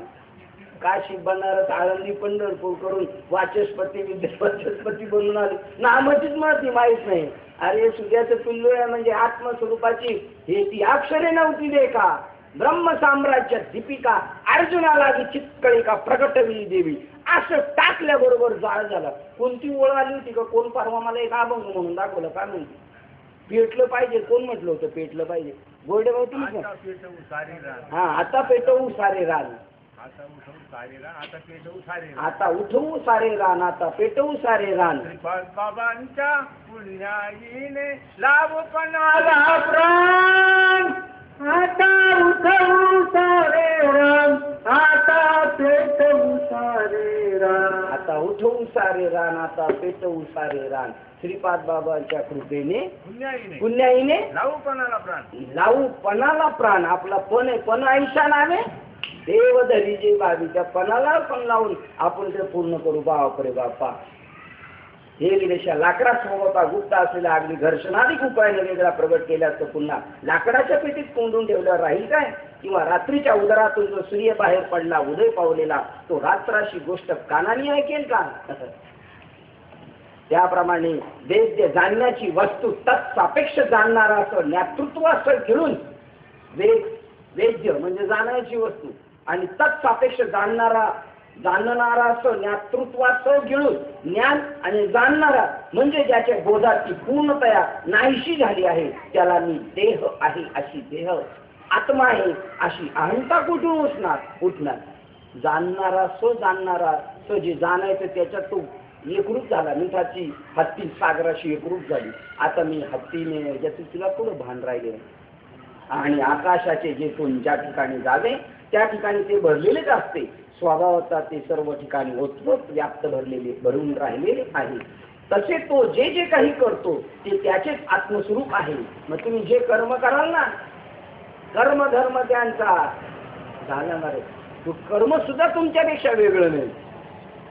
तसे तो जे काही करतो ते त्याचे आत्मस्वरूप आहे. मग कोणत्या कर्माने त्याला कर्तेपणाने गुंडाळावे? आता तो कशाने बांधला जाईल? कारण तो अग्निरूप झालाय. जे त्याला बांधायला त्याला तो काय करणार? आपण सारीची पा परत येईल तात्काळ लागून येदी नाही काळ वेळ त्या. त्याने कोणत्या कर्माच्या सापेक्षतेने आपल्याकडे कर्तेपणा घ्यावा? कीर्तनाचा तरी घ्यावा का? मग प्रवचनाचं तरी घ्यावं? मी बाबा आहे म्हणून घ्यावं? मी क्षुल्लक आहे, मी क्षुल्लक. म्हणून प्रत्येक जण कीर्तन झाल्यावर एक वाक्य म्हणतो, बोलिले म्हणजे सांगणारा लेकरणे बसलेले मायबाप. मायबाप निरुपाशी, कारण मायबाप आहे की नाही. गगनाशिवाय कोणतेही ठिकाण रिकामी नाही. समुद्राला जसा प्रवाह नाही त्याला काही पळापळी आहे का? आता धावाधावी, आता कुठे धावे म्हण. समुद्राला मिळाल्यावर तो म्हणतोय, आत्मस्वरूप झालेला जीव म्हणतोय आता कुठे धावे म्हण. तुमचे देखील चरण आपल्या गावची गंगा नदी, त्र्यंबकेश्वरची चांगली यमुना इंद्रायणी पळत पळत गेली आणि ती म्हणायला लागली समुद्राला भेटल्यावर काय, आता कुठे जावे म्हणून. तसं बाबा साधक पळत पळत पळत गेला, स्वरूपाच्या ठिकाणी पोहोचला. आता संपलं म्हणलं, आता भजन नाही कीर्तन. अजून जर यांची पळापळी चालू आहे तर समजायचं अजून गंगा मने धावा धावा तुका मने धावा, आहे पंढरी विसावा, आहे पंढरी विसावा, तुका मने धावा धावा, तुका मने धावा. मस्त प्रमाण घेतलं तुम्ही. हा, आता धावाधावी संपली ना. पहिली करायला लावली धावाधावी. आता धाव गेला आणि पंढरीला जाऊन विसावा भेटला. बस आत्मस्वरूपाला भेट झाली. बस आता संपलं सगळं. समुद्राला जसा प्रवाह नाही, ध्रुव नक्षत्राला जसे आपले स्थान सोडून कोठेही जाणे नाही, तशी त्या मनुष्याची स्थिती झाली आहे. अशा प्रकारे ज्याला आत्मज्ञानाच्या योगे कर्माच्या कर्तेपणाचा व देहाचा अभिमान, देह तादात्म्य भ्रांतीस बाधित म्हणजे मिथ्या झाला आहे. तरी पण जोपर्यंत देह आहे तोपर्यंत त्याच्या देहसंघाताकडून काहीतरी कर्मे होणारच. कर्म तर करणारच, पण तो गुंतणार नाही. वारा वाहण्याचा जरी बंद झाला तरी वाऱ्याने निर्माण केलेले झाडाचे हलणे बंद होत नाही. व करंडीतील कापूस जरी संपला तरी त्या करंडीत त्याचा वास शिल्लक असतो. अथवा गाण्याचा समारंभ संपला तरी गाणे ऐकून त्याचा रागरंगाचा मनावर झालेल्या आनंदाचा भर परिणाम जसा जात नाही, कमी होत नाही किंवा जमिनीवरून पाणी वाहून नाहीसे झाले तरी सुद्धा जशी त्याची ओल मागे राहते. आणि सूर्य मावळल्यावरही संध्याकाळी पश्चिमेकडे आकाशात सूर्याच्या ज्योतीचे तेज संधी प्रकाश जसे सहजच दिसते, तसेच लक्षाच्या भेद केल्यावरही बाण जसा त्यातील वेगशक्ती शिल्लक आहे असेपर्यंत जसा सारखा पुढे जात असतो. अथवा कुंभाराच्या चाकावर तयार झालेले भांडे घागर कुंभाराने बाजूस काढून घेतल्यावरही पूर्वी दिलेल्या गतीमुळे चाक फिरतच राहते. तसे धनंजया, देहाचा अभिमान बाधित झाल्यावरही ज्या प्रारब्ध कर्माने देह उत्पन्न झाला आहे तेच प्रारब्ध कर्म त्या देहाकडून आपोआप चेष्टा कर्म करावास लावितच असते. मग आता बघा, आत्मस्वरूप झालं तरी सुद्धा त्याच्याकडे कर्म आहे. मग आता त्याचं कर्म आहे का त्याला चांगलं असेल वाईट असेल तर त्याच्यामुळे आपल्याला काय घेणं देणं, दुसऱ्याचं बघून आपण करायचं, आपली आपण करा सोडत. तो जरी कर्म करणार, कारण मागच्या प्रारब्ध कर्मानुसार शरीर घेऊन आलेलं आहे. मग त्यांनी किती उदाहरणं दिली. कुंभाराने मडका बनवण्यासाठी चाकाला झटका दिलाय. सूर्य मावळला तरी साधारण पिवळेकरण सूर्याची किरण असतात मावळल्यानंतर. बाण सोडलेले आहे, गोळी मारलेली, ज्याला मारायचं त्याला मारून परत त्याच्या शरीरातून बाहेर पडून परत तिचं जोपर्यंत वेग आहे तोपर्यंत ती चालू राहणार. तसा जोपर्यंत प्रारब्धाचं शरीर आहे तोपर्यंत तो कर्म करणार. अमुक एक स्वप्न पडावे अशा आपल्या संकल्पाशिवाय जशी आपणास स्वप्न दिसते, धर्मकार्य करताना असं असलं पाहिजे. आलं तर करायचं, नाही तर राहिलं बसलं. असं आपण रात्रीचं स्वप्नात झोपताना ध्यानात घेऊन झोपतो का अमुक एक स्वप्न पडावं म्हणून? नाही, ते ऑटोमॅटिक तसं जे कर्म येईल त्याला सामोरं जायचं. आपल्या संकल्पाशिवाय जसे आपणास स्वप्न दिसते किंवा पाणी जशी अरण्यात न लावता झाडे उत्पन्न होतात व कोणी रचना केल्याशिवाय आकाशात जशी गंधर्व नगरे निर्माण झाल्याची दृष्टीस पडतात, तशी आत्म्याच्या खटपटीशिवाय संकल्पाशिवाय जी देहाधिक 5 कारणे मागली सांगितली तीच क्रिया करण्यास कारणीभूत होऊन आपोआप सर्व कर्मे होतात. कर्मे कशी होतात? आपोआप. त्याने भेटे देव आपे माहिती झाल्यावर गप्प कसे बसले तुम्ही? परंतु पूर्वजन्मीच्या शेष संस्कार वशात देहाधिक 5 कारणे व हेतू यांच्याद्वारा अनेक क्रिया निर्माण होतात. मग त्यांच्या त्या कर्मात सर्व जगाचा संहार हो, एवढं डोक्यात आपण घ्यायचं इथून पुढं. ज्याच्याकडून आपण शिकलो पार मारतो ते जरी येड्यावानी करायला लागलं तरी आपण त्याच्या त्या वेडेपणाकडे पाहायचं नाही. कारण आता त्याच्याकडून जगाचं चांगलं होईल का वाटोळ होईल हे त्याचीच त्याला खबर नाही. तर आपण तरी कशात दुसऱ्याचं ओझं वाद बसायचं, आपला मार्ग आपण क्रम करत. त्याप्रमाणे पूर्वजन्मीच्या श्रेष्ठ संस्कारानुसार आणि ज्या अर्थी याप्रमाणे या जन्मात हिडीस करते त्यावरून समजायचं भोगे जाणून येते मागील ते कर्म पूर्वजन्मीचे. त्यामुळे हे असं हिडीस करत पण जाऊ दे, सुटलं नाही विचार, ते सुटलं आपण सुटलं सगळे सुटलो बस झालं. पूर्वजन्मीच्या शेष संस्कारावशात देहाधिक 5 कारणे हेतू याच्याद्वारे अनेक क्रिया निर्माण. मग त्याच्या कर्मात सर्व जगाचा संहार हो अथवा नवे चांगले जग उत्पन्न हो, त्याचा हा सर्व व्यवहार संकल्प रहित असतो. स्वप्न संकल्प करून पडतं नाही, तसं चांगलं वाईट जे होईल ते होईल. परंतु तरी सुद्धा चंद्र विकासनी कमले कसे सुटते व सूर्य विकासनी कमल कसे विकासित होते हे आपल्या उदयापासून होणारे दोन्ही परिणाम सूर्यास माहीत नसतात. होतं त्याच्यामुळंच, पण त्याला माहीत नसतात. सूर्याने अहंकार नाही घ्यायचा. सूर्य विकासनी कमले उमलली, पण कमळांनी मात्र सूर्य विकासनी कमळ कशी राहणार? सन्मुख राहतील का विन्मुख राहतील? त्यांना सन्मुखच राहणार. जसं सूर्य जसं दुपारच्या वेळेला इकडे असं होतं बघा, तुम्ही शेतात जाऊन पाहिलं तर सूर्य विकासनी सूर्यफूल मग बा ते समोर सन्मुख आहे. पण सूर्याने असं नाही म्हणायचं तू सन्मुख मला पाहिजे. सूर्याला माहीतच नाही आपल्या सत्तेने काय होतं, झालं त्याच्याच सत्तेने. पण ते कमळ मात्र सूर्यफूल कधी सोडत नाही, ते त्याच्याच समोर असतं. तसं कुठून कुठे इकडेच होतं. चंद्रविकासनी कमल कसे सुटते व सूर्यविकासनी कमल कसे विकसित होते हे आपल्या उदयापासून होणारे दोन्ही सूर्यास माहीत नसते. इथं अपोजिट उदाहरणं दिली.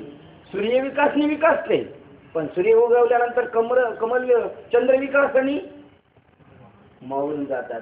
मग त्याला त्याची काय खबर नाही, याचा उदय झाला, हे फुललं, ते मावळलं, काय घेणं देणं नाही. किंवा मेघा अशा अजूनच घाम येतो ना, याच्यावर सारखी घामाची बातमी.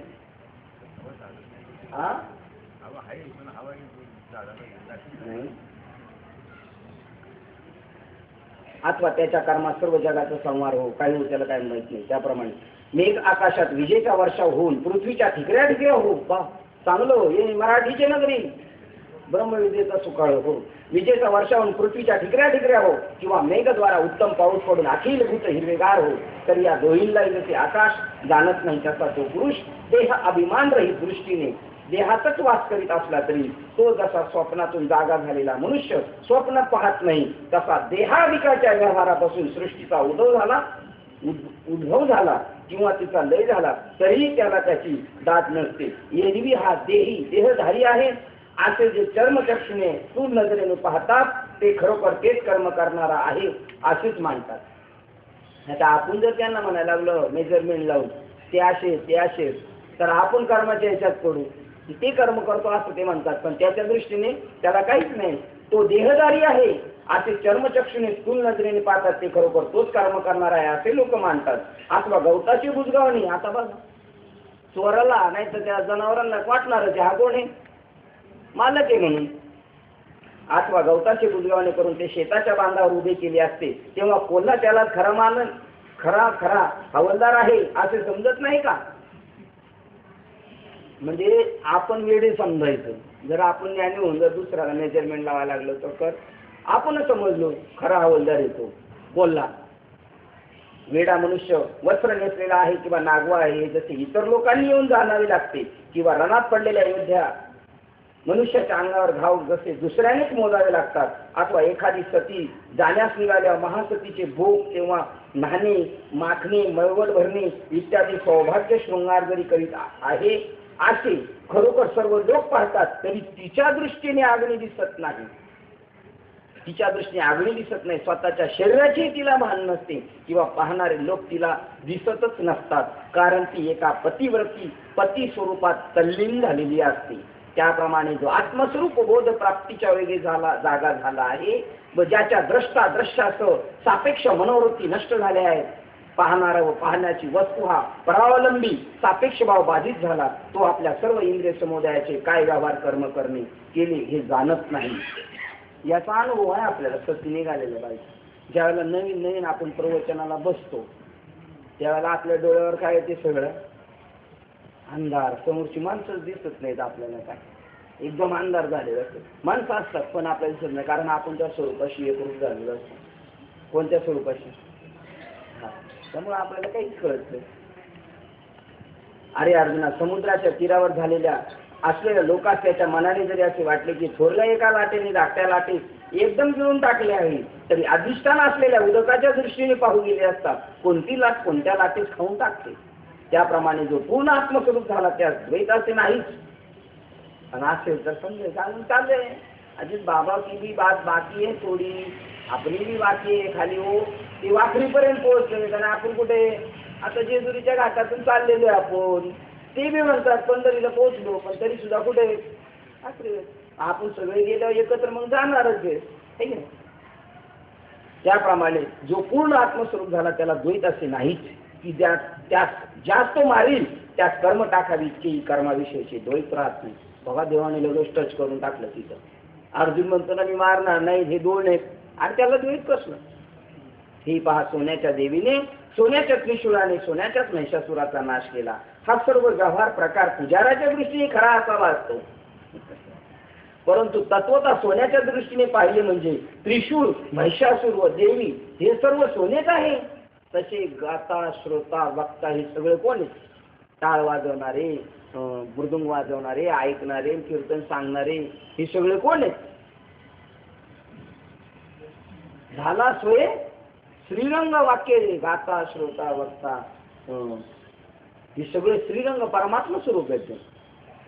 तसेच पाटावर काढलेल्या चित्रातील एका पाण्याचा तलाव, पटावर काढलेल्या चित्रातील एका पाण्याचा तलाव व एक अग्निकुंड हा फक्त दृष्टीलाच भासणारा भेद आहे. परंतु त्या कीर्तनी कैसा रंग ओढावला, श्रोता आणि वक्ता सोये झाला श्रीरंग, श्रोता आणि वक्ता सोये झाला श्रीरंग.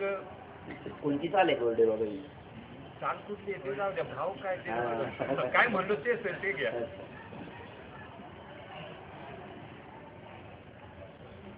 काय वाक्य बघा यांनी सांगितलेल्या दृष्टांताप्रमाणे महिषासुराचा झाला. आता दुसरा दृष्टांत चालला होता. फळ्यावर काढलेले शिक्षकांनी घर काढलेले, चित्रातील एका पाण्याचा तलाव काढला व एकाच अग्निकुंड हा फक्त दृष्टीला भासणारा भेद आणि बाजूला पेटलेलं दाखवले.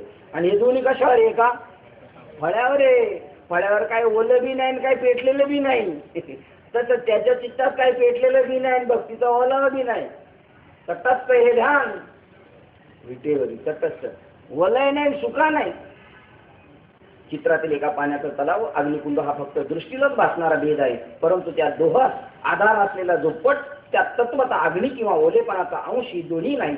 त्याप्रमाणे मुक्त ज्ञानाला देह हा प्रारब्ध कर्म वशात व पूर्वानुक्रम संस्कार वशात हलत कर्म उपासनाधिक व्यवहार करीत असतो. आत्मस्वरूपाशी त्याचा यत्किंचित संबंध नसतो.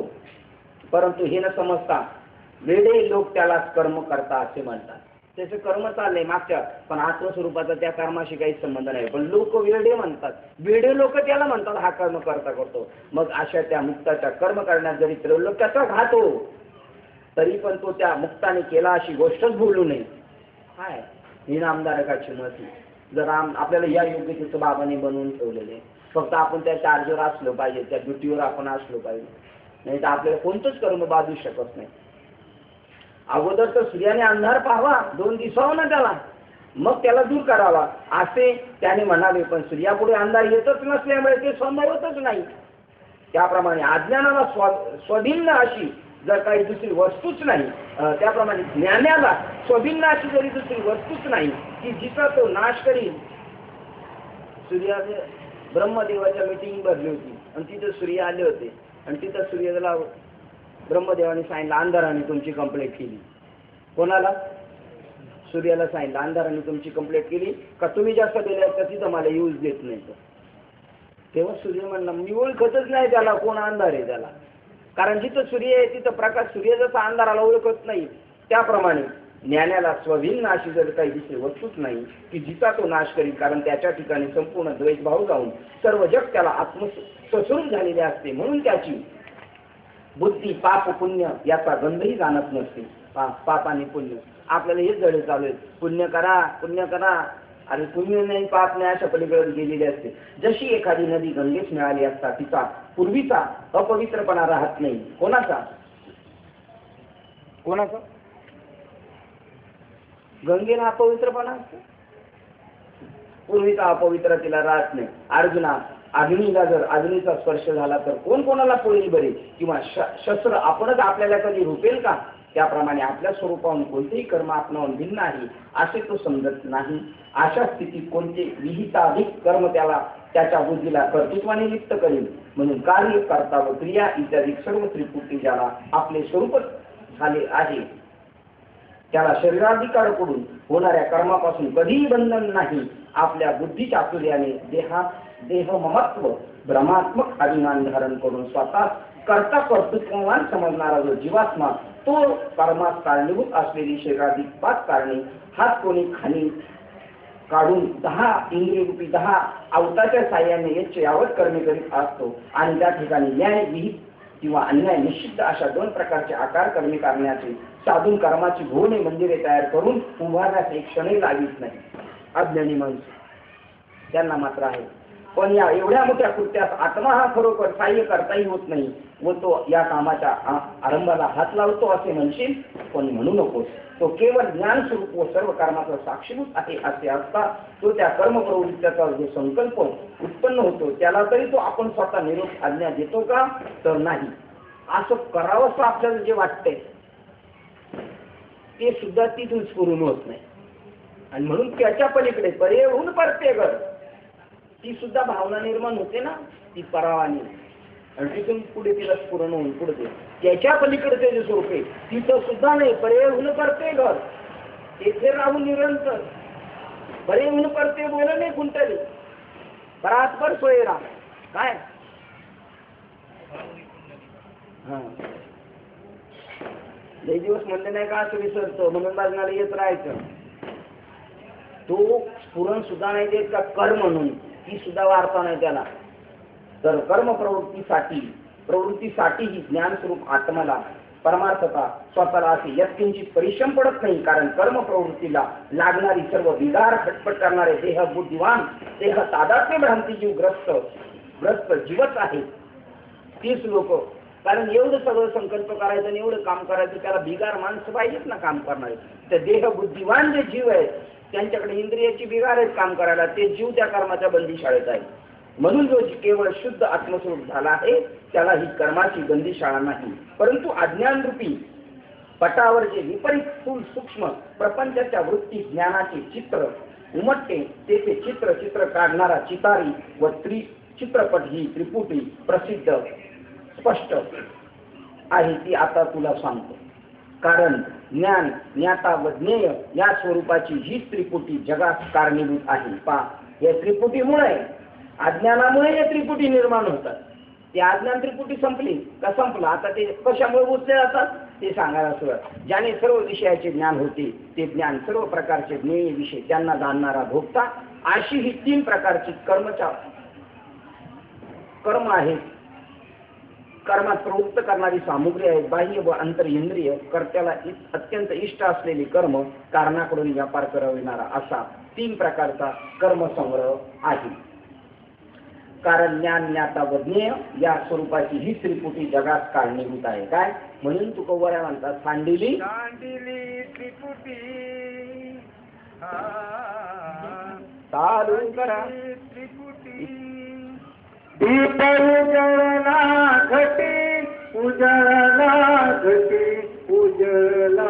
घटी अनुरेनुया तुकडा अनुरनिया तोकडा तुका आकाशा निवडा तुका आकाशा निवडा अनुरेनुया काय त्रिपुटी संपली आकाश एवढा त्रिपुटी आली का मग गुंतला मनुष्य. कारण ज्ञान ज्ञाता व ज्ञेय या स्वरूपाची ही त्रिपुटी जगात कारणीभूत आहे. हिच्या पासून कर्माची निसंशय प्रवृत्ती होते अशी समज. हे धनंजया आता ह्याच त्रिपुटीतील प्रत्येकाची निरनिराळी स्वरूपे उघड करून सांगतो ती ऐक. तर जीवरूपी सूर्यलिंबाची वृत्ती ज्ञानरूपी किरणे श्रोताधिक पंच ज्ञानेंद्रियद्वारा विषयरूपी कमळाच्या कळीकडे धाव घेऊन त्या विषयात्मक कळ्यांना उमलवितात. मागचाच विषय पुन्हा रिपीट चालू झाला. पुन्हा तोच विषय झाला. कधी वृत्तात ज्ञान होतं त्याला हे चांगलं आहे मग तिकडं त्याला धावायला सुरुवात करतो त्या ज्ञानामुळे. अथवा जीवरूपी राजाची अपलानी म्हणजे खोगीराशिवाय मोकळ्या पाठीचे संकल्परूपी घोडे स्वारीसाठी बरोबर घेऊन इंद्रियांचे समुदाय विषयरूपी प्रदेशावर स्वारी करून त्या देहातून जी भोगात्मक लूट आणतात हे असो जे ज्ञान या इंद्रियद्वारे वागून आपला व्यापार चालवते व जे जीवाला सुख आणि दुःख याचे भोग प्रत्यक्ष अनुभवाला आणून देते व जे ज्ञान गाढ निद्राकाली अज्ञानात लीन होऊन असते त्यावेळी असलेल्या प्राज्ञ बीज भूत त्या जीवाला आता ज्ञाता असे म्हणतात. आता हा ज्ञाता आहे पण कशातला आहे विषयातला ज्ञाता आहे. जे इंद्रियाद्वारा व्यवहारात कारणीभूत किरणे म्हणून वर जे येथे सांगितले त्याला ज्ञान असे म्हणतात असे तू समज. अर्जुना आता तो ज्ञाता जे त्याला कळाले हे विषय चांगला आहे त्याचं नाव ज्ञान झालेले आहे त्याला. अर्जुना जे जीवाचे विपरीत ज्ञान अविद्येच्या पोटातून पळताक्षणीच आपल्या 3 ठिकाणी वाटून घेते ते असे आपल्या धावे पुढे वृत्तीपुढे जाणवायचे विषयरूप ज्ञानहीन दगडास ज्ञेय करून आपल्या मागच्या बाजूस ज्ञात्याला आश्रयास उभे करते. दगडाला ज्ञेय केलं त्यांनी विषयाला जे नाही त्याला चैतन्यत्व आणले करून आपल्या मागील बाजूस आश्रयास उभे करते. मग जे ज्ञान ज्ञाता व ज्ञेय या दोघांचा सांधा जुळवणारे जे अंततः कारण वृत्तीरूप जे ज्ञान त्या उभयतांच्या मध्ये राहते, ज्ञातृत्वादी त्रिपुटी रूप व्यवहार चालवते, ज्ञेयाच्या शिवेवर जाऊन पोचवते, असा त्या ज्ञानाची धाव संपते, खुंटते व जे ज्ञान सर्व ज्ञेय पदार्थालाही अमुक आहे तमुक आहे अशी नावे देत असते.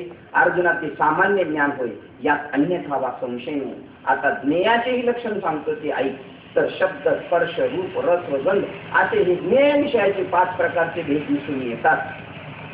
जसे एकाच आंब्याच्या फळाने दृष्टीस पडल्यावर निरनिराळ्या इंद्रियांना निरनिराळ्या प्रकारचे भोग द्यावे, म्हणजे आंबा या शब्दाने कानास भेटावे, रसाने जिभे समजवावे, रंगाने डोळ्यास भेटावे, परिमळाने नाकास भेटावे आणि स्पर्शाने त्वचेस भेटावे. तसे ज्ञेय तर एकच आहे, परंतु जीव हा एकच ज्ञेयाचे आपल्या निरनिराळ्या 5 इंद्रियांच्या द्वाराने त्याविषयी निरनिराळे ज्ञान संपादन करून घेतो. म्हणून त्या ज्ञेयाचे शब्द स्पर्शाने 5 प्रकार झाले आहे.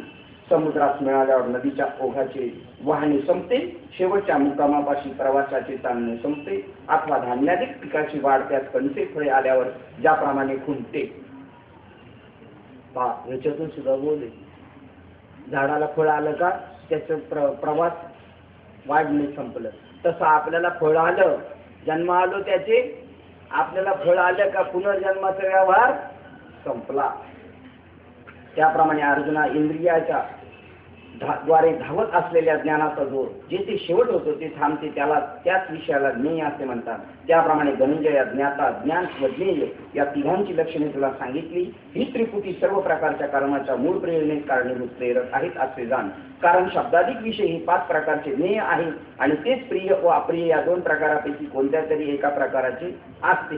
हे धनंजय ज्ञान हे ज्ञात्याला त्या विषयात्मक भेदा ज्ञेया पदार्थ किंचित दाखवते न दाखवते, तोच त्याला ते प्रिय सुख साधना असल्यास स्वीकार किंवा अप्रिय दुःख साधना असल्यास त्या करण्यात विषयी तो ज्ञाता उद्युक्त व प्रवृत्त होतो. आता इथे ज्ञाता म्हटलेलं आहे, पण ज्ञाता कशाच्या संबंधाने म्हटलेलं आहे? ज्ञेय म्हटलेले, ज्ञाता म्हटलेले, ज्ञान म्हटलेले. परमात्म प्राप्ती करताना सुद्धा म्हटलेले आहे, ज्या उच्चतम भूमीवर साधू जातो तेव्हा त्याच्या दृष्टीने ज्ञेय काय? परमात्मा. ज्ञान आहे जे आपल्याला बाबांनी दिले ते, आणि त्याच्या योगाने जाणणारा तो आहे, तो स्वतः ज्ञाता आहे. पण आता हाच दृष्टांत ट्रॅक चेंज झालेला आहे. आता विषयाबद्दल सांगितलेले, आता याचं ज्ञेय काय? विषय, आणि त्याचं त्याला ज्ञान झालेलं आहे. आंबा गोड असतो, त्याच्या प्रत्येक इंद्रियाला झालं आहे, हाताला स्पर्शाचं झालेलं आहे, डोळ्याला कलरचा आलेला आहे, नाकाला सुगंधाचा आलेला आहे, जिभेला रसाचा आलेला आहे, आणि कानाला आंबा या शब्दाचा. आता त्या विषयाबद्दल ते ज्ञेय, आंबा हा ज्ञेय, आणि याला त्याचं झालेलं ज्ञान, जे झाले ते ज्ञान, आणि ज्याला झाले तो ज्ञाता. म्हणजे आता आपल्याला असं वाटत नाही तर हा ज्ञाता असं का करायला लागला? हा ज्ञाता आहे, पण हा विषयातला ज्ञाता आहे, परमार्थातला नाही. परंतु माशाला पाहता जसा बगळा त्या झरात अतित्वरेने झडप घालतो, अथवा दिव्याचा ठेवा पाहता क्षणी तो घेण्यास दरिद्री मनुष्य धावतो, किंवा स्त्री पाहता जसा कामुक पुरुष तिची प्रीती करून घेण्याविषयी जितक्या वेगाने पुढे प्रवृत्ती धरून सरसावतो, जसे पाणी उतारावरून धावते भ्रमर पुष्पाचा वास घेण्यास धावतो, अथवा धार काढण्याच्या वेळी वासरू सोडल्यावर ते वासरू गायीकडे अतित्वरेने धावत असते. अरे स्वर्गातील उर्वशी नामक अप्सरेविषयी वर्णन ऐकून ती उपभोगास मिळावे म्हणून तसे त्या कामी लोकांकडून आकाशात यज्ञात्मक साधना अनुष्ठानाच्या शिड्या लावल्या जातात. अथवा अर्जुना आकाशात फिरत उंच चढलेला पारवीस पाहतात, जसा एकदम आपले सगळे अंगच लोटून देऊन ती जवळ येतो. इतकीच नव्हे तर मेघांनी गर्जना होता क्षणी मोर जसा आनंदयुक्त होऊन कौतुकाने आकाशात उड्डाण करण्याचा प्रयत्न करू लागतो, तसा ज्ञाता हा ज्ञेयास म्हणजे विषयात पाहून तिकडे धावत घेत असतो. म्हणून हे पंडू सुता ज्ञान, ज्ञेय व ज्ञाता हीच त्रिपुटी कर्मास प्रेरणा करणारी अर्थात प्रवृत्तीच कारणीभूत आहे. आणि कदाचित तोच ज्ञेय विषय जर ज्ञात्यास प्रिय आवडता असेल तर मग तो विषय भोगण्याविषयी त्याला एका क्षणाचाही विलंब सहन होत नाही. अथवा कदाचित तोच ज्ञेय विषय झाल्यास विषय ज्ञात्यास जर अप्रिय नावडत असेल तर त्याविषयीचा किंवा एकदाचा त्याग होईल असे वाटते. त्या त्याग करण्याविषयी एक एक क्षणी वेळ लागला तर तो वेळ त्याला युगाप्रमाणे भासतो. एखादा मनुष्य सर्पाजवळ किंवा नीलमण्याच्या हाराजवळ प्राप्त झाला व सर्पावर हा रत्नहार आहे अशी समजूत झाली तर त्या भावनेने हर्ष होतो व त्यात हात लावता क्षणी तो हात हार नसून सर्प आहे असे लक्षात आले की लगेच त्याची भीती उत्पन्न होते. त्याप्रमाणे प्रिय किंवा अप्रिय विषय पाहिल्यावर ज्ञात्याची स्थिती होते आणि ज्ञेय विषयाचा त्याग. आता ज्ञेय विषय काय होता? सर्प, पण त्याला काय दिसला होता? हार दिसला होता. आणि आता त्याचं ज्ञान झालं काय? हा साप आहे. स्वीकार करण्याबद्दल विषयाचा त्याग किंवा स्वीकार करण्याबद्दल क्रियेकडे तो प्रवृत्त होतो. तेव्हा रथावर आरूढ होऊन जाणारा राजा बरोबरीच्या पैलवानाबरोबर कुस्ती करण्याचा राजी शौकी आहे व जो सर्व चतुरंग सेनेचा सत्ताधारी अधिपती असला तरी समोर येणारा दुसरा मल्ल पैलवान पाहिल्याबरोबर त्याच्याशी लढत करण्यासाठी रथ सोडून खालीच उतरावा व दंड ठोकून उभा राहण्यासाठी पदाचारी व्हावा.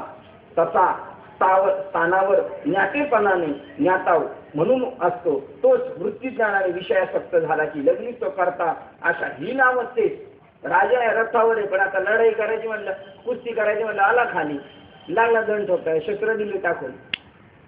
तसा हा करता झाला, आता करता झालाय अवस्थेत येऊन पोहोचला. असे त्याचे कर्तेपणास येणे. ज्याप्रमाणे पानावर बसून आयते जेवणाऱ्याचा अधिकारी मनुष्याने ते सुख सोडून स्वयंपाकाचे कष्ट करण्यात बसावे किंवा आपल्यास पुष्परेणू भोगास मिळावे म्हणून भ्रमरानेच जशी आयती बाग टाकून स्वतः बाग लावण्याची खटपट करावी. देवे देऊळच ठेविले ना. अथवा सोन्याची परीक्षा करणारा सरापत आपले ऐश्वर्य तुच्छ मानून जसा कसोटीचा दगड व्हावा किंवा देवानेच जसे देवळात स्वस्त बसण्याचे सोडून देऊळ बांधण्याच्या कामात प्रवृत्त व्हावे तसे विषयाच्या इच्छेने जेव्हा ज्ञाता जीव इंद्रियाच्या समुदायात विषय प्राप्तार्थ कामास लावतो तेव्हा येथे अर्जुना त्यास करता या दशेत संज्ञेस प्राप्त होतो. तो जीवात्मा नाही आता करतो तो, पण या फालतू गोष्टीच्या मागे लागल्यामुळे आता झाला करता. राजाला काय रथावरून उतरायचे कारण, पण कुस्ती करायची हाऊस झाली म्हणलं, कपडे काढून दंड सोडतावा लागलं, सगळं ठेवलं, त्याप्रमाणे त्याला कर्तृत्व आलं. आणि आपण जो ज्ञाता तो करता होऊन ज्ञानाला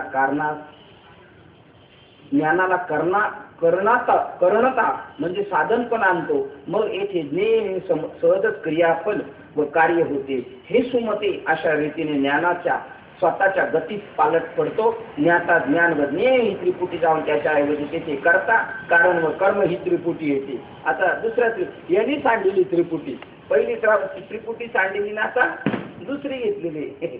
आता त्याचं ज्ञान वगैरे झालं, आता ते प्राप्त करण्यासाठी कर्ता क्रिया आणि कर्म अशी त्रिपुटी निर्माण झाली. आता ज्ञाताने त्रिपुटी जाऊन त्याच्या कर्ता कारण व कर्म ही त्रिपुटी येते. जसे नेत्राचे तेज पण कमी झाल्याने ते रात्री विशेष उपयोगी पडत नाही किंवा दैव उदास प्रतिकूल झाल्यावर श्रीमंताचे विलास कमी कमी होत मावळतात. अथवा पौर्णिमा झाल्यानंतर ज्याप्रमाणे चंद्राची स्थिती एक कलेने कमी होऊ बदलते त्याप्रमाणे ज्ञाता इंद्रियाचे द्वारा व्यवहार करण्यास प्रवृत्त झाला म्हणजे तो कर्तेपणाने व्यापला जातो, कर्तव्य अभिमानात गुंततो. आता ज्ञाता हा कर्ता होतो त्यावेळेची त्याची लक्षणे तुला सांगतो. आई तर बुद्धी, मन, चित्त व अहंकार अशा एकाच अंतःकरणाच्या कार्यपरत्वे 4 प्रकारच्या वृत्ती आहेत आणि बाहेर त्वचा, कान, डोळे, जिव्हा व नाक अशी 5 प्रकारची ज्ञानेंद्रिये आहेत असे समज. तेव्हा करता जो जीव तो अंतःकरण चतुष्टात्मक वृत्तीच्या योगे जेव्हा कर्म करण्याविषयी स्फुरण येऊन विचार करतो तेव्हा जर हे कर्म करणे आपल्यास सुखकारक होईल असे त्यास वाटले तर नेत्राधिक पंचज्ञानेंद्रिय व पंचकर्मेंद्रिय अशा 10ही बाह्येंद्रियांना त्वरेने उठवून त्यांना तो क्रियात्मक व्यापारात कराव्यास लावतो. नंतर त्या इंद्रिय समुदायाला त्या आरंभिलेल्या कर्माचे फल हाती येईपर्यंत सारखा राबवतो. किंवा जर त्या कर्मापासून दुःखे व फल होईल असे त्यास वाटले तर तो त्या कर्माचा त्याग करण्याकडे त्याच 10ही इंद्रियांची योजना करतो. एवढेच नव्हे तर मग जसा एखाद्या शेतसारा थकलेल्या कणहीन ज्याचे जवळ धान्याचा एक कणही नाही त्या शेतकऱ्याला राजा तो शेतसारा वसूल करण्याकरता रात्रंदिवस राबवतो, तसा तो त्या दुःखाचा ठाव ठिकाणा नाहीसा होईपर्यंत त्या इंद्रिय समुदायात रात्रंदिवस राबवतो. अशा प्रकारे त्यागार्थ अथवा स्वीकारार्थ कराव्या लागणाऱ्या व्यापारात इंद्रियांची योजना करण्यासाठी त्या इंद्रियाचे पुढारी पण ज्ञात्याने आपल्याकडे घेतले म्हणजे त्या ज्ञात्याला कर्ता असे म्हणतात. आणि कर्त्याच्या सर्व कर्म व्यवहारात ही इंद्रिये अवताप्रमाणे कर्म करण्यास समर्थ कार्यक्षम असतात. म्हणून आम्ही त्या इंद्रियात करणे म्हणजे क्रियेची साधने असे म्हणतो. आणि त्याच इंद्रिया करवी करता ज्या ज्या क्रिया उभारतो करतो त्या क्रियाकडून जे व्यापले जाते त्यास येथे कर्म असे म्हणतात. आपल्या सर्वांना एक प्रकारची इंटिमेशनच चाललेली इथं. गुचायचं कसं हे चाललेलं आहे सांगायचं काम. आपण सुटू कसे शकतो जर याचं काहीच घेतलं नाही तर. याचं तुकाराम महाराज म्हणतात विषय ओढी बोलले. आता त्यांची कोण कधी घेऊ, त्या विषयाचं ज्ञान झालं मग ज्ञाता आला ते मिळवण्यासाठी कर्म करता मग इंद्रियांना राबवतो. याच्यासाठी आपल्याला आयुष्य मिळाले का? ते विषय उपभोगण्यासाठी परमात्मा सुखाचा अनुभव घ्यायचा आहे आणि त्याच्यासाठी. पण तो असा भरकटला का इकडे गुंतला जातो आणि ते विषय तरी कसे विषय तरी कैसे जैसे रोहिणीचे जळ. रोहिणीचे म्हणजे मृगजळाचं जळ तसे तसं विषय.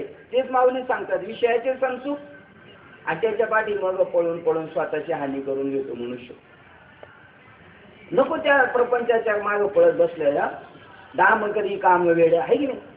सोनाराच्या बुद्धीने जसे दागिने व्यापले जातात, चंद्राच्या किरणाने जशी चांदणे व्यापले जाते किंवा विस्तृतपणाने जसा वेल व्यापला जातो अथवा सूर्याच्या प्रभेने जसा सूर्यप्रकाश व्यापला जातो, गोडीने जसा उसाचा रस व्यापला जातो, हे असो अवकाश जसा आकाशाने व्यापला जातो, तसे अर्जुना कर्त्याच्या क्रियांनी जे व्यापले जाते तेच कर्म होय, त्यात अन्यथा शंका नाही. याप्रमाणे चतुर्श्रेष्ठ अर्जुना तुला कर्ता कर्म व कारण या तिघांची लक्षणे सांगितले. म्हणून येथे ज्ञाता ज्ञानने ही तीन कर्म प्रवृत्ती जनक कर्म प्रेरक आहेत.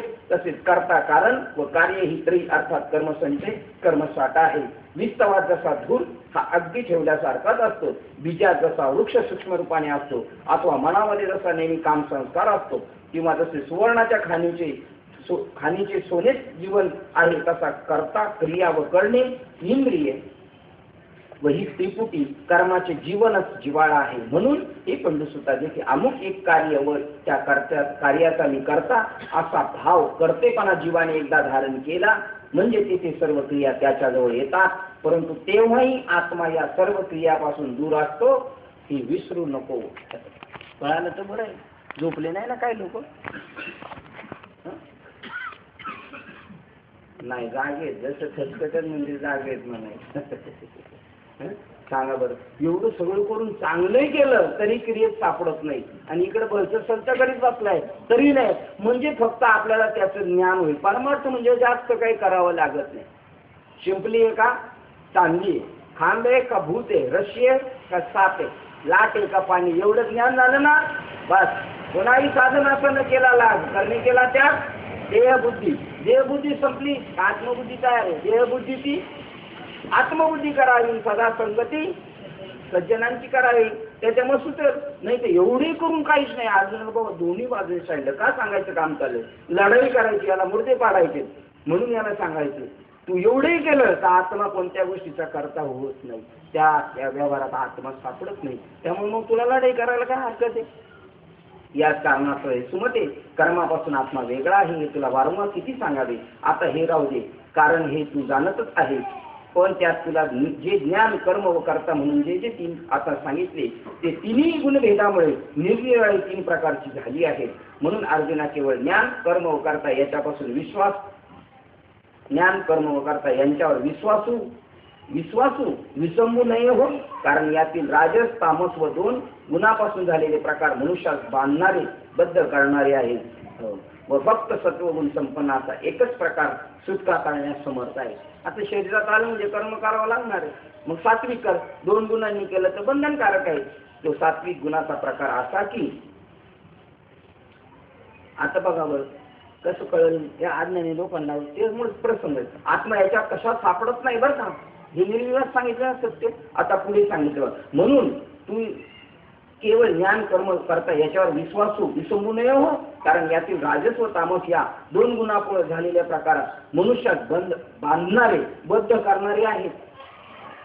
मग आत्मा सापडत नाही. पण जर बांधणारे पाहिजे गुणामुळे दोन गुणामध्ये असला तर आणि बघ मागे सांगितलं तर नाही बांधणार म्हणून समजत नाही. पण तरी सुद्धा या पाण्याचं फायनल असतं का लायटीवर चोरी केली काय कोणी आणि पोथी वाचली काय, त्या लायटीचा त्या दोन्ही कर्माशी जसं संबंध नाही तसं आत्म्याकडून पुण्य घडलं काय, शरीराकडून पाप घडलं काय, तरी आत्म्याचा त्याचा कोणत्या सुतराम संबंध नाही. करणारे फक्त सत्वगुण संपन्नाचा एकच प्रकार सुटका करण्यास समर्थ आहे. तो सात्विक गुणाचा प्रकार असा की ज्या गुणभेदाविषयी सांख्यशास्त्रात विवेचन केले आहे तो प्रकार तुला समजेल असे सांगतो. जे सांख्यशास्त्र जणू काय विचाररूपी शिर समुद्रच आहे. सांख्यशास्त्र म्हणजे ज्ञानशास्त्र. आपल्याला हे चालले तेच आत्मबोध रूपी चंद्र विकासनी कमलास प्रफुल्लित करणारा जणू चंद्रच आहे आणि ज्ञानाने डोळस म्हणजे ज्ञान प्रतिपादन सर्व शास्त्रात श्रेष्ठ राजाच आहे किंवा प्रकृती व पुरुषी दोन्ही जणू काय दिवस व रात्र असून त्याप्रमाणे ही अहर्निशी एकमेकात मिसळली आहेत की त्यांना वेगळेपणाने पृथक करून दाखवणारे सांख्यशास्त्र ते या त्रिभुवनात सूर्यच आहे. वेगवेगळं लगेच निवाडाच करणार आहे. जे सांख्यशास्त्र अपार अशा मोहाच्या राशीचे म्हणजे संसाराचे 24 तत्वाच्या मापाने मोजमाप घेऊन निवाडा करून परतत्व प्राप्तीस सुखी होऊन राहावयास लावते त्याला ज्ञान मार्ग म्हणतात. अर्जुना जसे हे सांख्यशास्त्र ते ज्या गुणभेदाने वर्णन करते त्या 3 गुणभेदाचे चरित्र प्रकार वर्णन असे आहे. ज्या 3 गुणांनी आपल्या अंगभूत सामर्थ्याने त्रिविधपणाने शिक्के देऊन सर्व दृश्य पदार्थ चिन्हित करून आपल्या स्वाधीन केले आहे. याप्रमाणे सत्व रज व तम या 3 गुणाचा एवढा सामर्थ्य महिमा आहे की त्यांनी ब्रह्मदेवापासून तर थेट कीटकापर्यंत सर्व पदार्थात 3 भेद केले आहेत. परंतु विश्वातील सर्व पदार्थ समुदायाचे ज्ञान भेदले गेल्यामुळे या 3 गुणाच्या सपाट्यात सापडले. ते ज्ञान तुला अगोदर सांगतो. कारण दृष्टी काय एकदा निर्मळ शुद्ध झाली म्हणजे त्यास पाहिजे ते शुद्ध दिसते. त्या पदार्थाचे यथार्थ स्वरूप समजते त्याप्रमाणे शुद्ध ज्ञान प्राप्त झाले असतात. त्यामुळे सर्व पदार्थाचे शुद्ध स्वरूप कळते. म्हणून ते सात्विक ज्ञान आता तुला सांगतो. लक्ष दे. असे कैवल्य गुणानिधान असे श्रीकृष्ण भगवान ते म्हणाले. 3 गुणांमुळं 3 गोष्टी झालेल्या आहेत. सत्वगुणाचा विष्णू भगवान, रजगुणाचा ब्रह्मदेव आणि तमोगुणाचा भगवान शंकर असं 3 प्रकारचं. पण तरी तुला सात्विक ज्ञान सांगतो. आणि एकदा का ज्ञान कळालं का त्याच्यावर हे सगळे खेळ चाललेले आहेत. मग तुला सत्याचं ज्ञान झालं का तू त्या गुणामध्ये आणि त्या नाटकामध्ये भासणार नाही. आता उदाहरण सांगतात मधले बाबा बघा, वहिनी, दादा आणि एक मित्र आहे त्याचा. पण वहिनी दिसायला गोरी गोमटी, मित्र गोरा गोमटायत, दादा आणि गावात करायचं ठरवले काय मधले बाबा म्हणतात नाटक करायचं ठरवलंय. आता दादा आणि वहिनी इथं बसायची नेहमी. पण आता तो दादा झाला, दादाची वहिनी जी आहे ना ती राणी केलेली आणि हा मित्र कोण झालेला आहे, राजा झालेला आहे. मग आता सांगा जेव्हा नाटक चालू होईल तेव्हा वहिनी कुठं जाऊन बसणार आहे, त्या धीराच्या शेजारी म्हणजे त्या मित्राच्या शेजारी जाऊन बसणार. कारण ती आता नाटकात राणी झालेली, खरी राणी झालेली, खोटी झालेली. पण याचा दुसरा मित्र याच्या शेजारी येऊन बसला आणि माझे बाबा म्हणतात तो याला खोपर खेळून मारतोय, बघ पुढं जाऊन बसतो, बघ पुढं जाऊन बसतो. तो म्हणतो ते काय खरं आहे का. त्याप्रमाणे एकदा का खरं ज्ञान झालं का मग काय नाही, जरी चित्रविचित्र सृष्टी दिसली तरी त्याच्या योगाने तो फसणार नाही. अर्जुना तेच खरोखर शुद्ध सात्विक ज्ञान होय की ज्याच्या उदय होण्याबरोबर त्यामध्ये ज्ञेय ज्ञात्यासह बुडून लीन होते. खरं ज्ञान ते ज्याच्यामध्ये ज्ञाता जो जाणायला गेलाय तो सुद्धा संपला पाहिजे. सात्विक ज्ञान होय की ज्याचा उदय झाल्याबरोबर त्यामध्ये ज्ञेय व हे ज्ञात्या बुडून लीन होते. ज्याप्रमाणे सूर्य अंधाराला पाहू शकत नाही किंवा समुद्राला नद्याची अजिबातच ओळख नाही अथवा आपल्या पडछाई कीर्ती मिठी मारून धरू लागले असता ती आपली सावली आपणास पण सापडत नाही. त्याप्रमाणे ज्या ज्ञानाला शिवापासून तो अखेर गवताच्या वेगवेगळ्या सर्व व्यक्ती सत्यत्वाने भिन्न दिसत नाही. शिवापासून तर गवतापर्यंत भिन्नत्वाने दिसत नाही. एक ब्रह्म दिसते ज्याला. पाठीवर काढलेली चित्र पाठीवर हात फिरून पाहू लागले असतात ते चित्रच पुसले जाते किंवा मीठ पाण्याने धुतले असतात ते जसे विरघळून नाही तसे होते किंवा जागे होऊन स्वप्न पाहू गेले असतात ते स्वप्न जसे नाहीसे होते तसे ज्या ज्ञानाच्या प्रकाशाने ज्ञेय पाहू गेले असतात तेथे जाणता ज्ञाता, जाणणे ज्ञान व जे जाणावे ते ज्ञेय ही त्रिपुटीच उरत नाही. परंतु व्यवहार चतुर लोक जसे आपल्या बुद्धीने दागिने आटून त्यातील सोने काढीत नाहीत.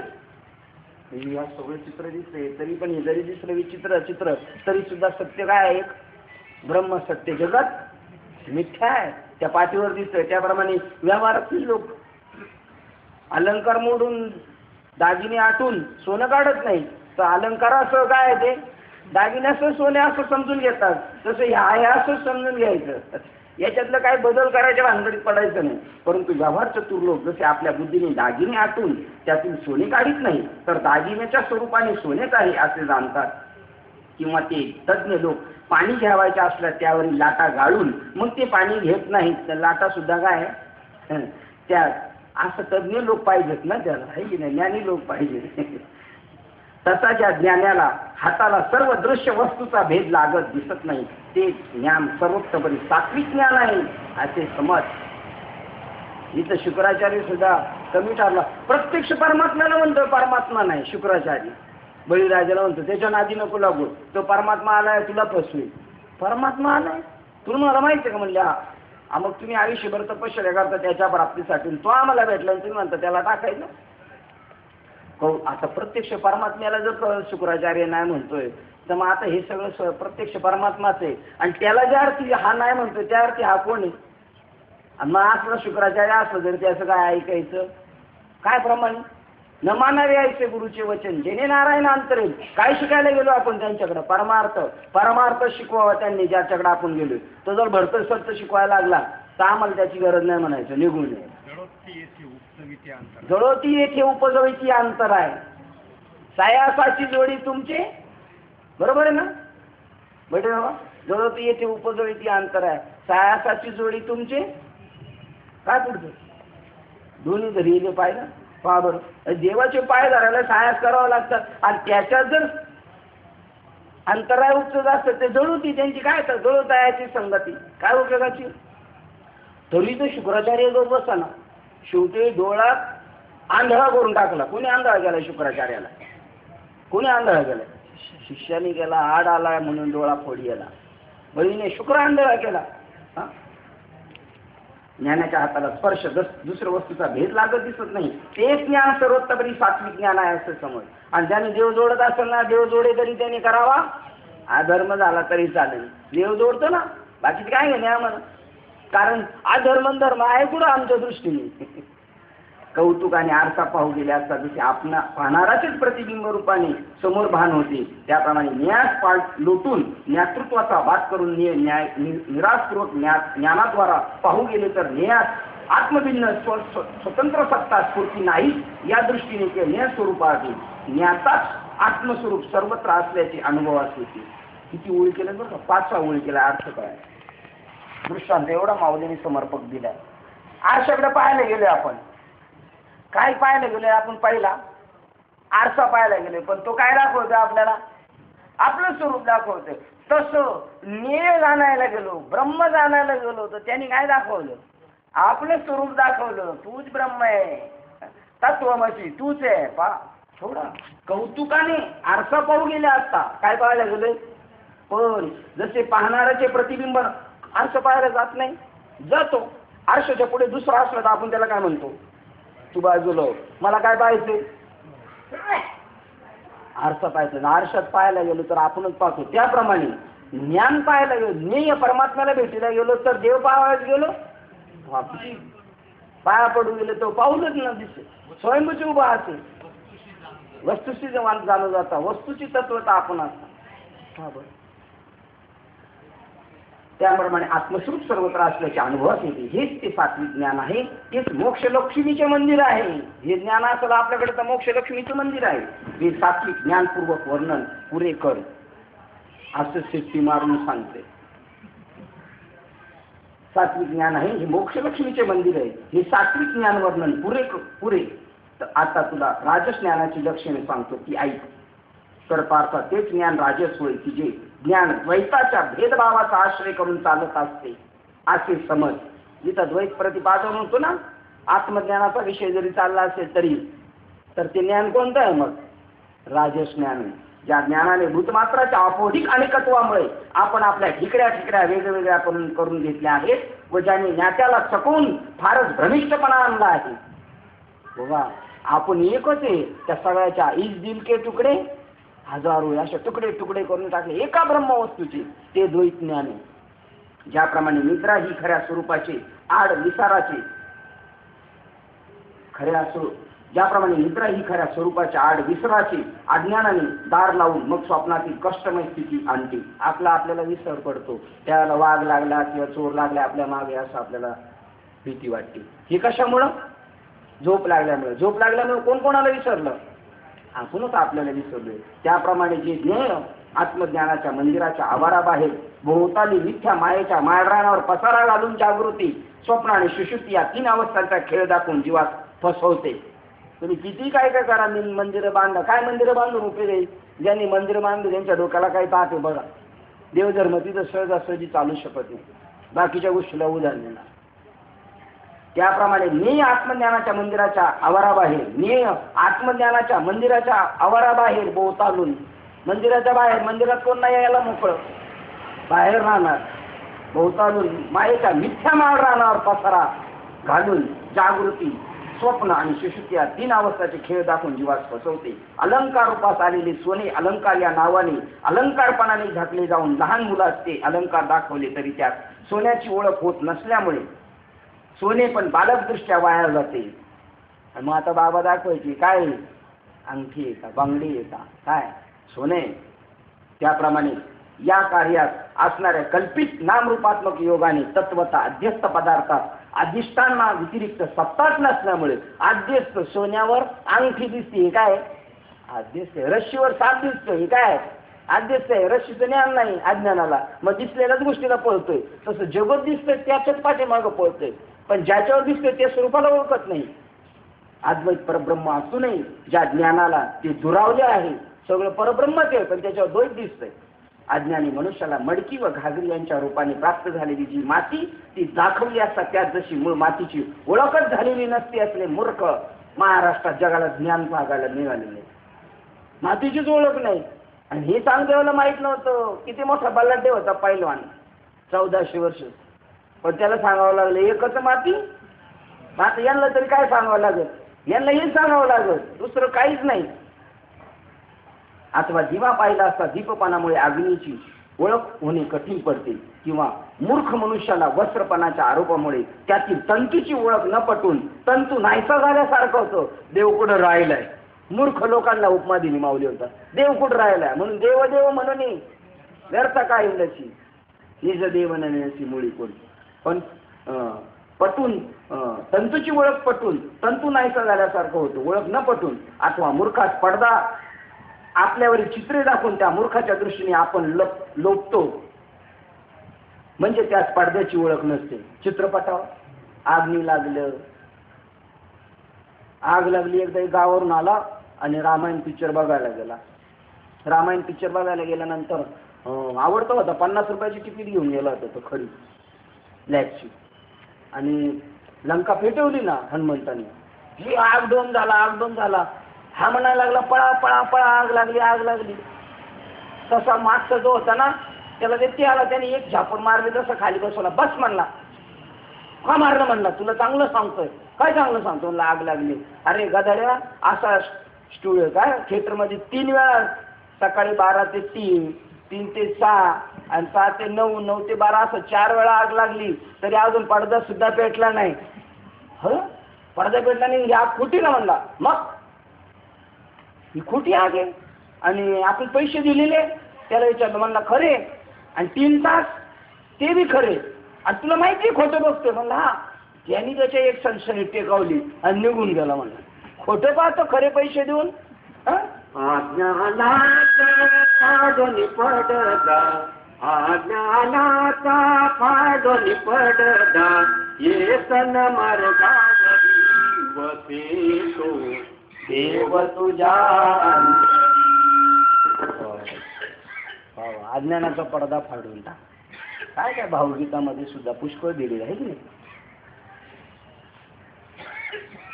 पडदा आपल्यावरील चित्रे दाखवून त्या मूर्खाच्या दृष्टीने आपण लोकतो, म्हणजे त्यात पडद्याची ओळख नसते. तसेच ज्या ज्ञानाने भूतमात्र भिन्न भिन्न आहे असे समजल्यामुळे त्या ज्ञानाची ऐक्यबोधाची भावना नाश पावलेली असते. मग अनेक लाकडे पेटल्यावर त्याच्या आकाराप्रमाणे अग्नी निरनिळा भेदला जावा, किंवा अनेक फुलावरून सुवास भेदला जावा, अथवा चंद्राचा प्रकाश पाण्यात पडल्यामुळे ते पाणी हल्ल्यावर चंद्राचे तुकडे झाले आहेत असे वाटावे. तसा नाना प्रकारच्या पदार्थात नाममात्र रूपाने पुष्कळ भिन्नपणा आहे, अथवा वेशावरून हा लहान व मोठा असा भेद आहे. या समजुतीने भरलेले जे ज्ञान ते राजस ज्ञान होईल. आता गावाबाहेर असणाऱ्या मांगाचे घर दाखवण्याकरता जसा वाटसरात त्या घराची माहिती बजावून सांगावी लागते, तशी तामस ज्ञानाची लक्षणे सांगतो ती ऐक. तामस ज्ञान टाकण्याकरता सांगतो हे चांगले ध्यानात ठेव.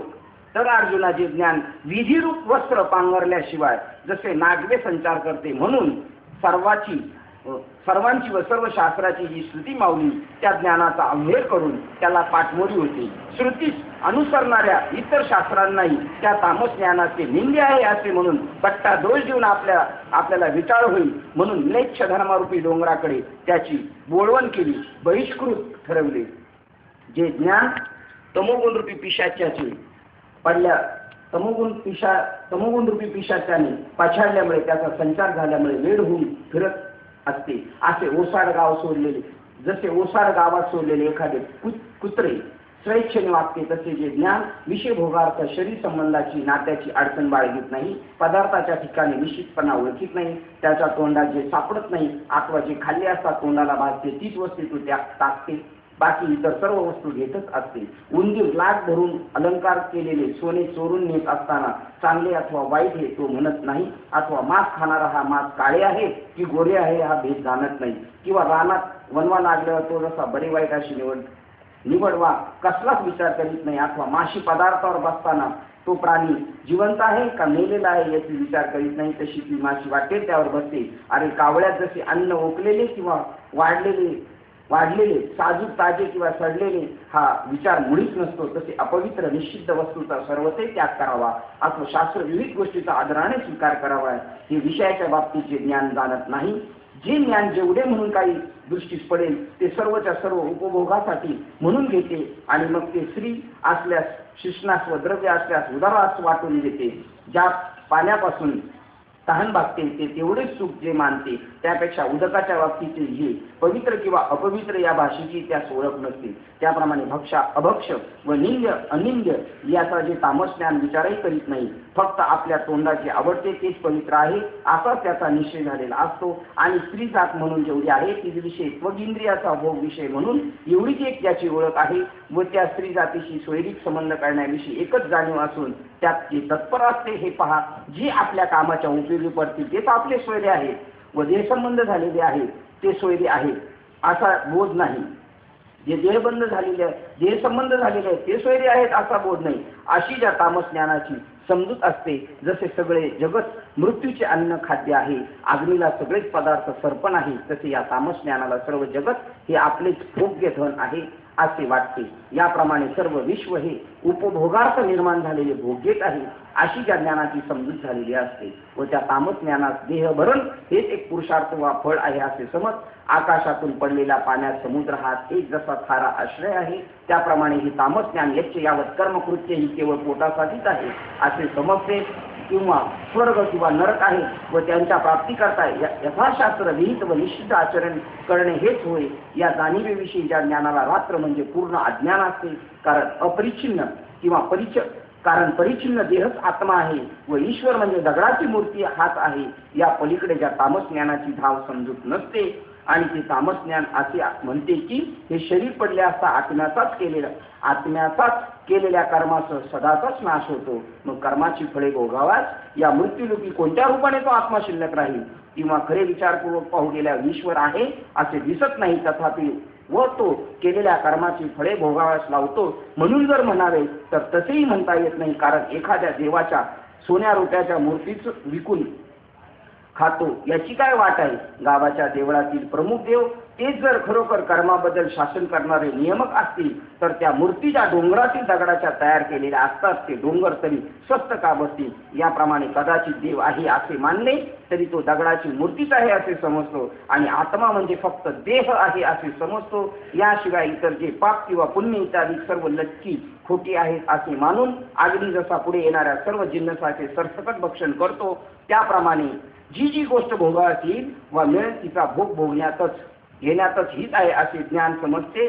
असे जे ज्ञान समजते चर्मचक्षु जे पदार्थ दाखवील म्हणजे दृष्टीस पडतील व इंद्रिय ज्या विषयाची गोडी लावतील त्याच गोष्टी खऱ्या आहेत असा त्याचा पक्का अनुभव निश्चय आहे. अर्जुना फार काय सांगावे, आकाशात धुराचे लोट वेलीप्रमाणे व्यर्थच वाढतात त्याप्रमाणे त्याची अनुभूती अशा रीतीने व्यर्थ वाढत जात असल्याचे आढळत येईल. कोरडा किंवा ओला असला तरी कोणत्याच उपयोगात येत नाही असा जो भेंडाचा वृक्ष तो मोठा वाढून जसा व्यर्थच मोडून जातो, अथवा उसात आलेली कंसे किंवा नपुसक माणसे अथवा निवडुंगाची झाडे राणे ही जशी सर्व निरुपयोगी आहेत, अथवा बालकाचे मन किंवा चोराच्या घरात चोरून आणलेले धन अथवा शेळीच्या गळ्यात आलेले धन हे जसे निरुपयोगी असतात, तसे जे ज्ञान निरर्थक व आशा ओशाळलेले असे दिसते त्याला मी तामसज्ञान असे म्हणतो. त्या तामसज्ञानाचे ज्ञान अशा शब्दानेच वर्णन करून सांगतात.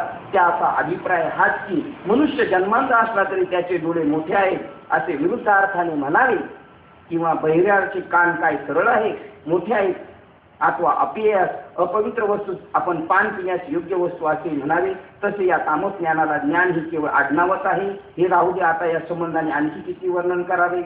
तर असे जे ज्ञान दृष्टीस पडेल ते ज्ञानच नव्हे तर तो प्रत्यक्ष डोळस स्वच्छ निव्वळ तमोगुण आहे असे समजावे. त्याप्रमाणे ज्ञातृत्व श्रेष्ठा 3 गुणांचे 3 प्रकारे भेद पावलेले जे ज्ञान, त्याची लक्षणे यथार्थ लक्षणे तुला सांगितली. हे धनुर्धरा, आता या 3 प्रकारच्या ज्ञानाच्या प्रकाशाने कर्त्याच्या क्रिया उघड दिसून येतात. म्हणून एका पाण्याला जसे ओघाप्रमाणे जिकडे लावावे तिकडे ते वाहत जाते, तसे कर्म हे ज्ञानाच्या 3 भागामुळे निरनिराळे 3 प्रकारचे घडते. ते 3 प्रकारच्या ज्ञानाच्या अनुरोधाने जे 3 प्रकारचे कर्म होत असतील त्यापैकी सात्विक कर्माची लक्षणे प्रथम सांगतो, ती ऐक, ती उद्या पाहूया. 585 क्रमांकाच्या ओळीला थांबूया. 18व्या अध्यायातल्या 585 क्रमांकाच्या ओळीला थांबतो. तुमचे 10 मिनिटं जास्त घेतले त्याबद्दल माफ करा. झालेली सेवा हृदयस्थ सद्गुरू सच्चिदानंद श्रीपाद बाबा रामदास बाबा अधिष्ठान परमात्मा श्री गणरायाच्या चरणावर आणि तुम्हा सर्वज्ञाच्या चरणावर सेवा समर्पित करून